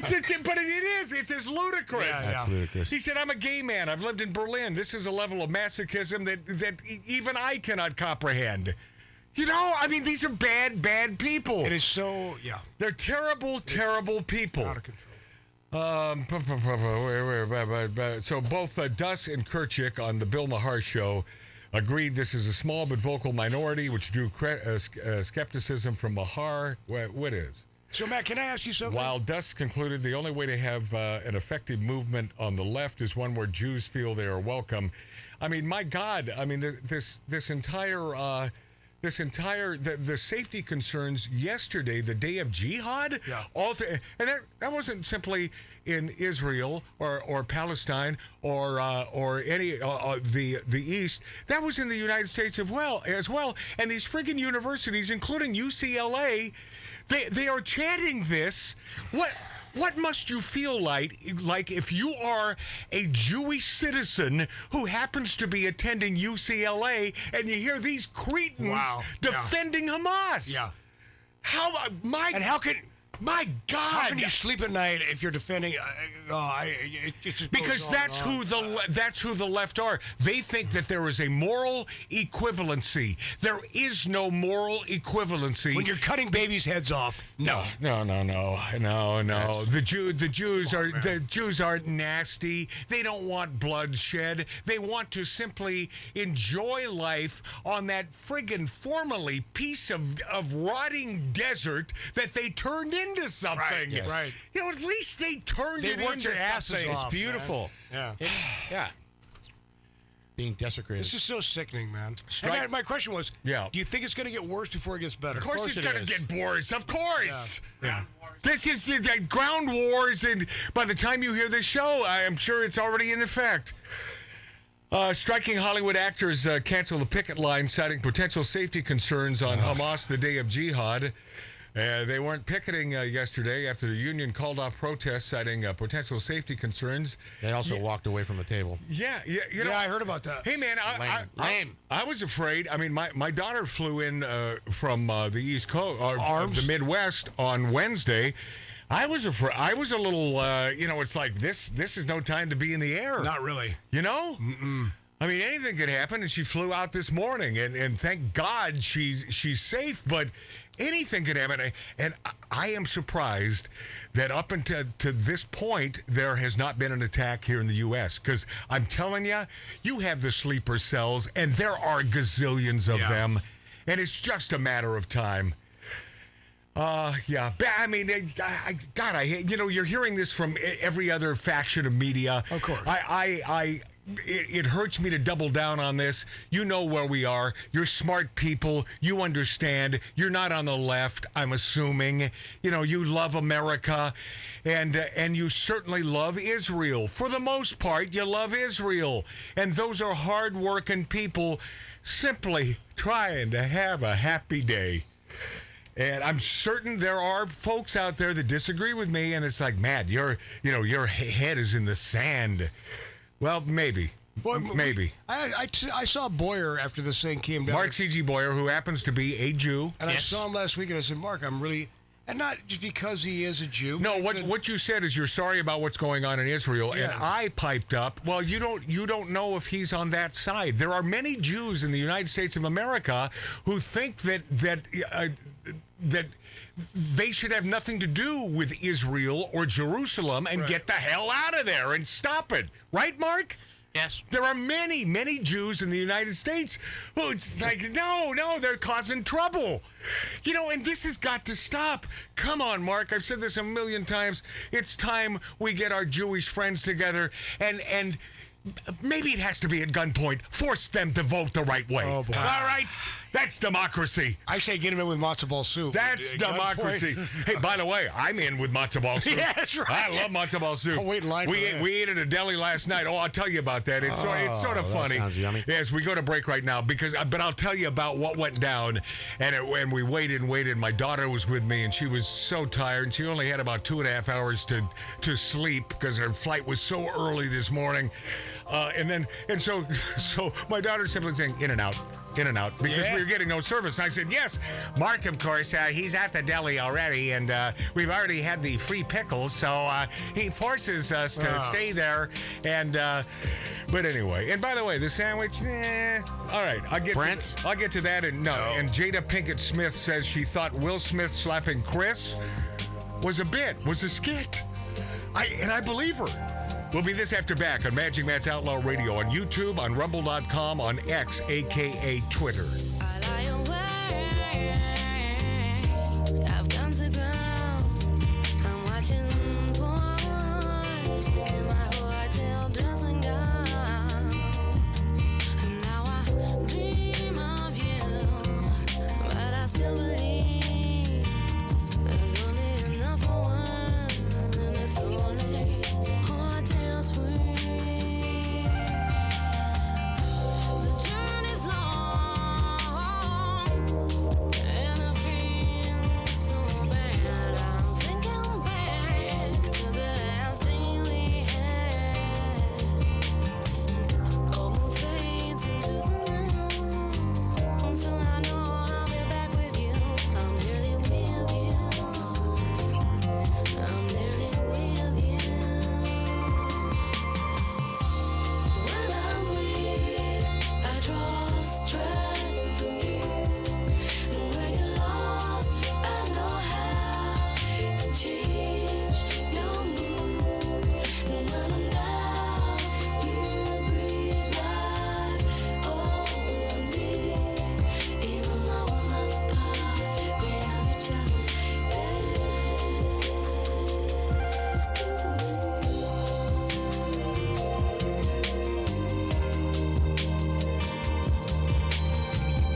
Outlaw Laboratories. With over 200 research workers, academic staff, and PhD students worked around the clock 7 days a week for 9 years. And today, we deliver broadcasting from atomic scale components, 21st century technology, talk stars, and subliminal messaging. Motivating, stimulating, mildly erotic, 24/7. Outlaw Radio. Yeah, I was a hungry one too. I was hungry. And my daughter, who was at a concert last night for about 5 hours, she was ravenous. Not to mention real hungry her own self. What concert? So I can't remember the band name. It doesn't really matter. But it was some venue close to Chinatown. I was talking to Tattoo Dave about it last week. You know that park, L.A. Park? Yeah. What the hell that is? Yeah, I forget what it's called, but yeah, I know it. But anyway, so we picked her up, and finally, and by the way, it was hell picking her up from that concert because all the streets were blocked off. And then, Mark, as he, is known to do, but he's... he freaks out when a cop is like, you can't park here, and then they're hitting the buzzer sound. Yeah. And so Mark said, what do we do? I said, move up. And then so he's following us. Move up. I'm talking to Alexandra on the phone. She said, I'm right there. I'm almost there. And then the cops pull up next to Mark, and Mark, tries to do the talking. And of course, I know that's going to lead nowhere. So I butted in. I said, listen. I said, I'm just picking up my daughter. I know there's a no parking zone, and I know that you're going to know that I'm being sincere when I tell you that I appreciate you guys and support you like no one. And the cop in the driver's side gave me the thumbs up, man. Cool. Because, it's like he knew that I wasn't BSing him. No. And because I love him. I love him. And they have one tough son of a bitchin' job here in Los Angeles. Well, everywhere. Yeah. Everywhere they have a tough job. And Mark, when they have these detractors who, stop funding the cops. What? Well, what? That's why we are where we are now in our nation. It's policy, folks. Yes, sir. It's so simple. It's bad policy. Of course we need our law enforcement officers. We need them to keep us safe. That's all. The only thing the cops civility. The cops should have done is taken Mark's driver's license away. Oh yes, agreed. But then that's harsh. But that wouldn't have helped us. So we picked up. Why are you so mean to Mark? We picked up my. Yeah. See, I love Mark, and there are folks out there that think that I'm not the kindest to Mark as well. You got to be nice to everyone. And I'm sorry. Yeah, be nice to everyone. But I don't try to come off that way. I give Mark a lot of crap because, well, he deserves it. He deserves it, and it's fun. But he's my buddy, and I love him dearly. And so from there, we went to a restaurant that I thought was closed down for good because a redevelopment company came in, bought the property. The oldest French restaurant, and almost the oldest restaurant, second only to Musso and Frank's on Hollywood Boulevard, called Tex, T-A-I-X, on Sunset. Mark and I, about, 9 months ago or so, we drove past there. Man, it was boarded up. It was there was graffiti on it. They're open again, and they haven't changed a damn thing. We sat at the bar to get sort of a feel for the place before picking up Alexandra because we wanted to have dinner there and thought the timing might work out. I had a gin martini. Mark had the pommes frites. Being an avid Frenchman and being that I'm huge in France in my Burt Reynolds movie Category 5, that's where it happened. Pommes frites means fries, and so Mark got his little appetizer. I got my appetizer, beautifully made gin martini, really a Gibson because the beautiful sour onions were on the side and they were perfection, and the martini was made to perfection, and there really is a technique where there's a little ice skating rink on the top of that glass. You've always said that. And that's what makes it a great martini and the perfect amount of in and out with your vermouth. Yeah. And so it was a great experience at Tex. Then we pick up Alexander. We come back to Tex because I don't know how long they're going to hang out there. I don't know how long this restaurant since 1926, and that's old for L.A., my friends, is going to be there. So I wanted to bring Alexander in there maybe one last time into that bar, and we sat down. I had another gin martini. Why? Damn it, I deserve it, and I'm not driving. And Alexandra had water, and Mark had water. So, boy, look what happened there. Here I am. Who's the alcoholic here? Hands up, man. Drinking solo. Come on, baby. Well, no, there were plenty of people in the bar. That's Dave. right. Oh yeah. You were drinking solo, bro. I had you were company. drinking alone. But so from there, so now it's HMS Bounty, one of my favorite old joints on Wilshire Boulevard. It is, and by the way, look it up, folks. You'll love the place. You know, if you like this show at all and you sort of enjoy our sensibilities on this show, I promise you're going to love HMS Bounty. Look it up, HMS Bounty, right there on Wilshire. Well, the damn thing, they're late for LA. They serve till 11, but it was still too late now to get to HMS Bounty. So we end up, and I'm thinking of, Robert Carradine. What was his favorite place? Oh, Swingers. So he goes to, remember on the show he mentioned this place in West Los Angeles, Swingers Diner, and we probably should have gone there. And we went up to it, and I said, too bright. I don't know, too many hipsters in there. Let's just go to the deli, for God's sakes. So we went to our favorite Jewish part of Hollywood on Fairfax, and went to Cantor's, which, by the way, was the first restaurant closed down for rat feces many years ago, and started the entire letter grading system in L.A., the ABC. If you're an A, then you're spotless, and a B, it could be structural or anything. But but it was Cantor's that began that. Were you aware of that, Mark? Yes, I was. Yeah. So they were closed down, and they got their act together. However, if you look around the place, and it's. So here's the thing. So this Asian gal in a Jewish deli, of course, and I'm thinking, well, I can't talk Yiddish. She also with her. is your dry She's not going to understand. What? She's your dry cleaner, also. The Asian gal. Was that racist? Anyone? Is it just me? Is Martin? It's not racist. Oh, it's not. Is that a stereotype? Yes, and it works. Oh boy. By the way, that's address. I'm just going to reiterate. Mike was right. Mike, right. Address all of your comments to my brother Mart. All right. T. But anyway, I wasn't a fan of this chick because she said, as she sat us down, she said, please have patience. Patience for your customer. Patience? That's funny. And so we're waiting and waiting and waiting and waiting. And so I have my legs stuck out in the middle of the aisle, but I'm trying to pull them back whenever I see someone. She comes over and says, and not even nice about it, very stern, you'll have to take your legs back in under the booth. And I said, you know what? I'll take them in when someone is walking by. Oh, I was in an ornery mood. You should have put them on the table. Well, who the hell is she to tell you what to do? Oh, yeah. I mean, come on. And she walked off in a huff, 62 huff, tinted windows, and looking for the damn manager. You could tell. So I took my legs in, so in case the manager is like, I wouldn't have. I'm not doing nothing. I did what she said, man. No, I'm not doing nothing. I was really hungry. The pickles were good. And, and here I am paying $24 for a friggin' roast beef and pastrami sandwich that should cost maybe $16. Of course. And the meat was not that moist. And I still haven't finished the damn thing.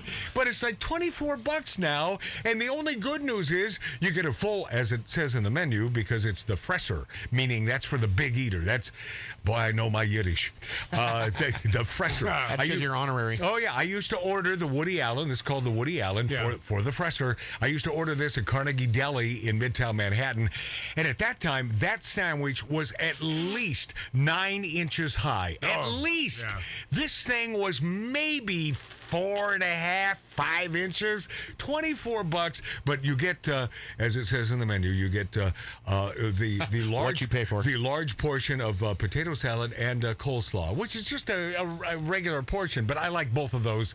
And then I ate Alexandra's coleslaw, and I took her half a Reuben with me. Because, she got a Reuben. Good choice. Yeah. It's always a good choice.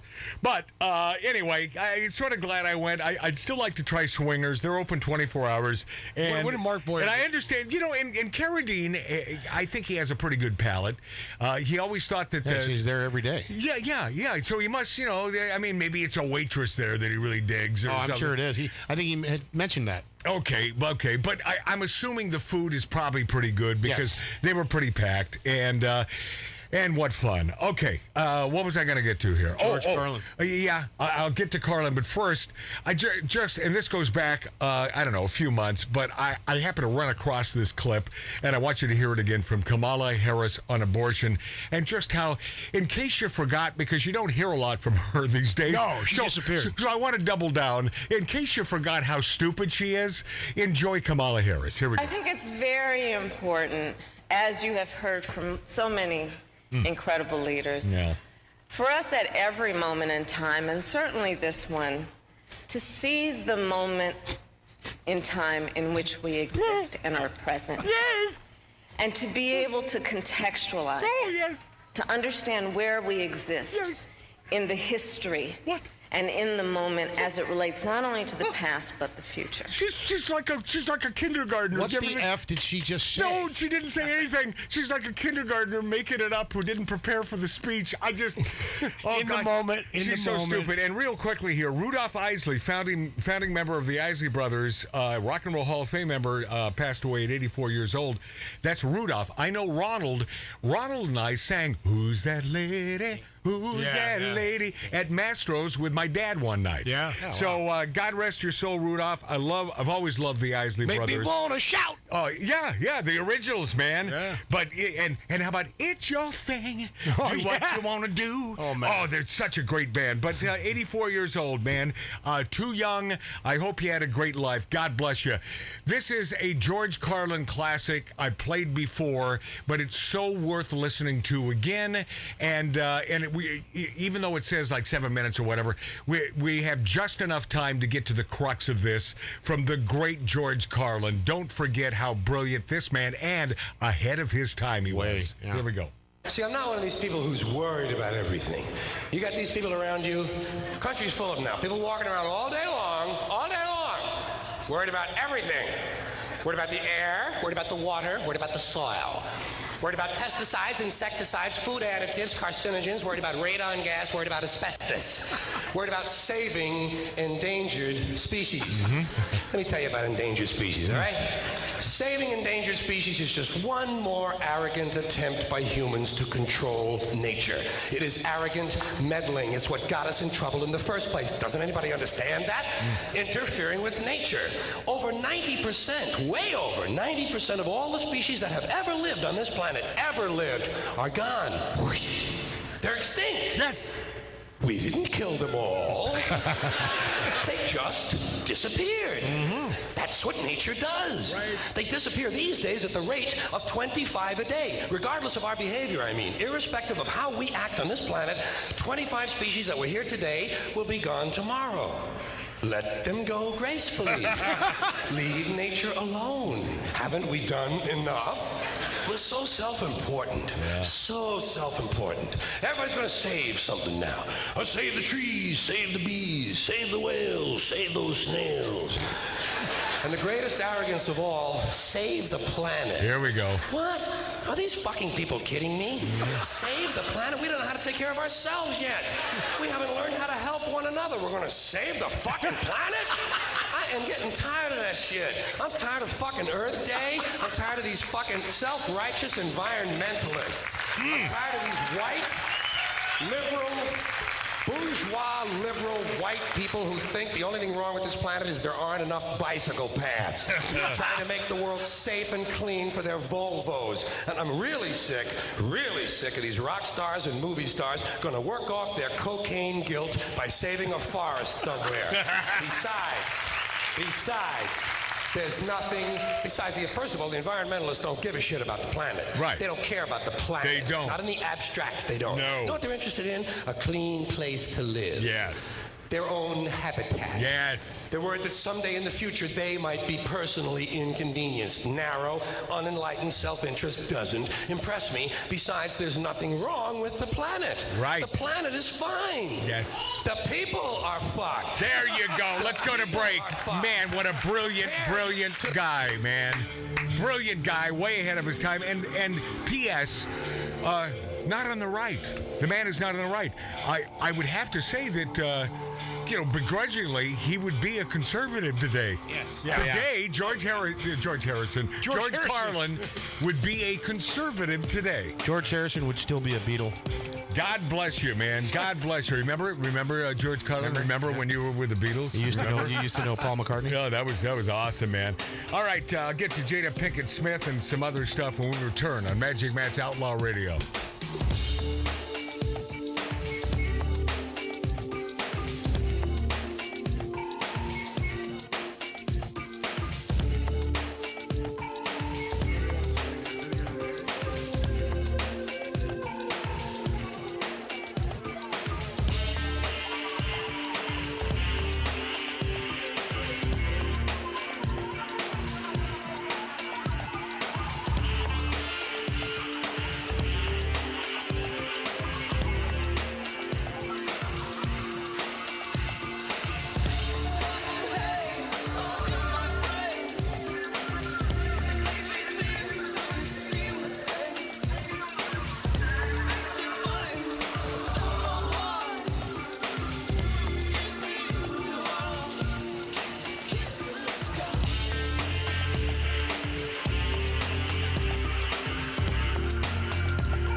we return to Outlaw Radio's Demons of Decadence.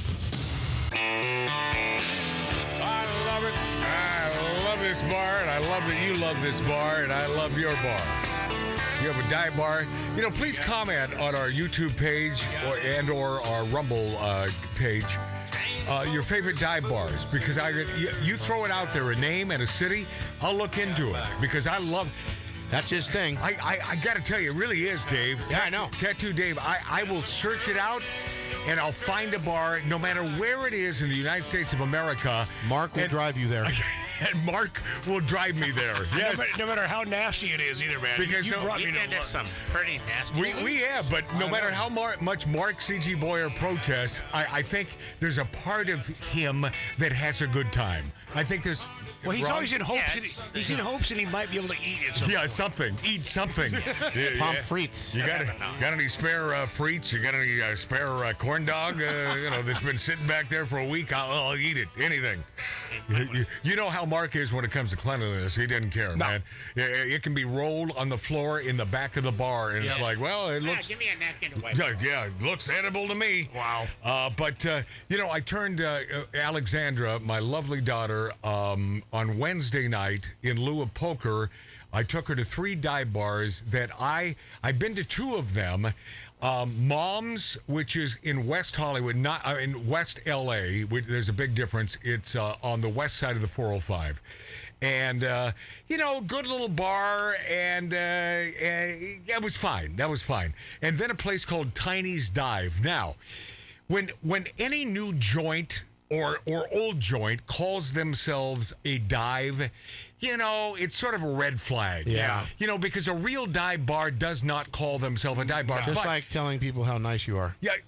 But Tattoo Dave, you're right. You're right. You're either nice or you're affable or you're not. Yeah. You don't have to repeat it. Okay. But so we went to Tiny's Dive because I know they had food there, and I always have to, every now and then he's like a zoo animal. Mark C.G. Boyer, I'll throw him a peanut. And so he's got to eat a little something. So we went there, and I remember the joint when it was a good joint and a real dive bar. It was a place that I recall as having a fishbowl-sized incredible martini. That was 20 years ago, and now it's sort of foo-foo, and not my favorite place. And then we went to the Cinema Bar on. Are you taking notes, folks? Are you writing this down? Cinema Bar on Sepulveda. Yeah. In what do they call that area? West, whatever the hell. West LA. Yeah, but it's not really. Culver City? Yeah, Culver. Thank you, Tattoo Dave. Culver City. But it's in Culver City. This is one of the last bastions of dive bars, and unfortunately, we're there on a night when it's open mic and they're performing, and then so they up the prices by a couple bucks, but it's still $9 for a big pour of bourbon and Coke. So what the hell? Good times. But, not the greatest experiences. So I felt sort of bad that even though I turned my daughter, who loves dive bars because her daddy, she takes after her daddy, but I took her to 3, and I thought, oh, God, none of these were really great. So I had to get together with her again, and that's why yesterday, and thank you, Mark C.G. Boyer, for being our chauffeur and making this happen. Because not killing us. But I'll tell you, Mark, it meant everything to me because this was a good time with Alexandra, and it was. I wanted to see her again before she headed back to wherever the hell she lives. I'm not going to talk about it. Well, she was in New York. She got the hell out of New York. Oh, did she? I didn't know that. Jada Pinkett Smith says she thought the Will Smith slapping Chris was a skit. And she said, I thought this was just a BS. She said, I was like, there's no way that Will hit him. And then she realizes, well, it wasn't until Will started to walk back to his chair that I realized it wasn't a skit. So, Jada, who I know is, messed around on her, but who's really the idiot here? I don't think Jada is. She's doing her thing. Will seems like an emasculated man. Oh, she egged him on. She egged him on. Oh, no, she did, right? Yes, you could see it. You could see it in the replay. Yeah. He's privy to her sexual behavior. He reacted to her. Yeah. Sexual behavior has nothing to do with it. No. I'm just saying what Matt said. Anyway, Will Smith, a man that I've known since he was a kid, and he was part of that DJ Jazzy Jeff thing. Yeah. And not one to boast. I know I've said this before. But I knew then what an intelligent guy this guy was, and I knew he was going to be a superstar. I promise you that. We were backstage before I brought him on stage, and I sawed him in half with an electric saw. And he's also a really good sport. So I wish he and Jada all the best. I really do. I mean, I want everyone to have a happy day. I really do, including but not limited to Tattoo Dave. Thank you. Thank you for today. My brother Mark C.G. Boyer, our military man out there. Hoorah! Billy Dilly. Love old Billy Dilly, man. Love you dearly. And all the folks who participate in Magic Matt's Outlaw Radio. Love you, Wisconsin, and all of our great radio affiliates, man. You're run by really good people. I'll continue to be Magic Matt. Until next week, don't forget what my buddy Milt Larson, God rest his soul, always told me. Bumblebees can't fly. Thank you for being there.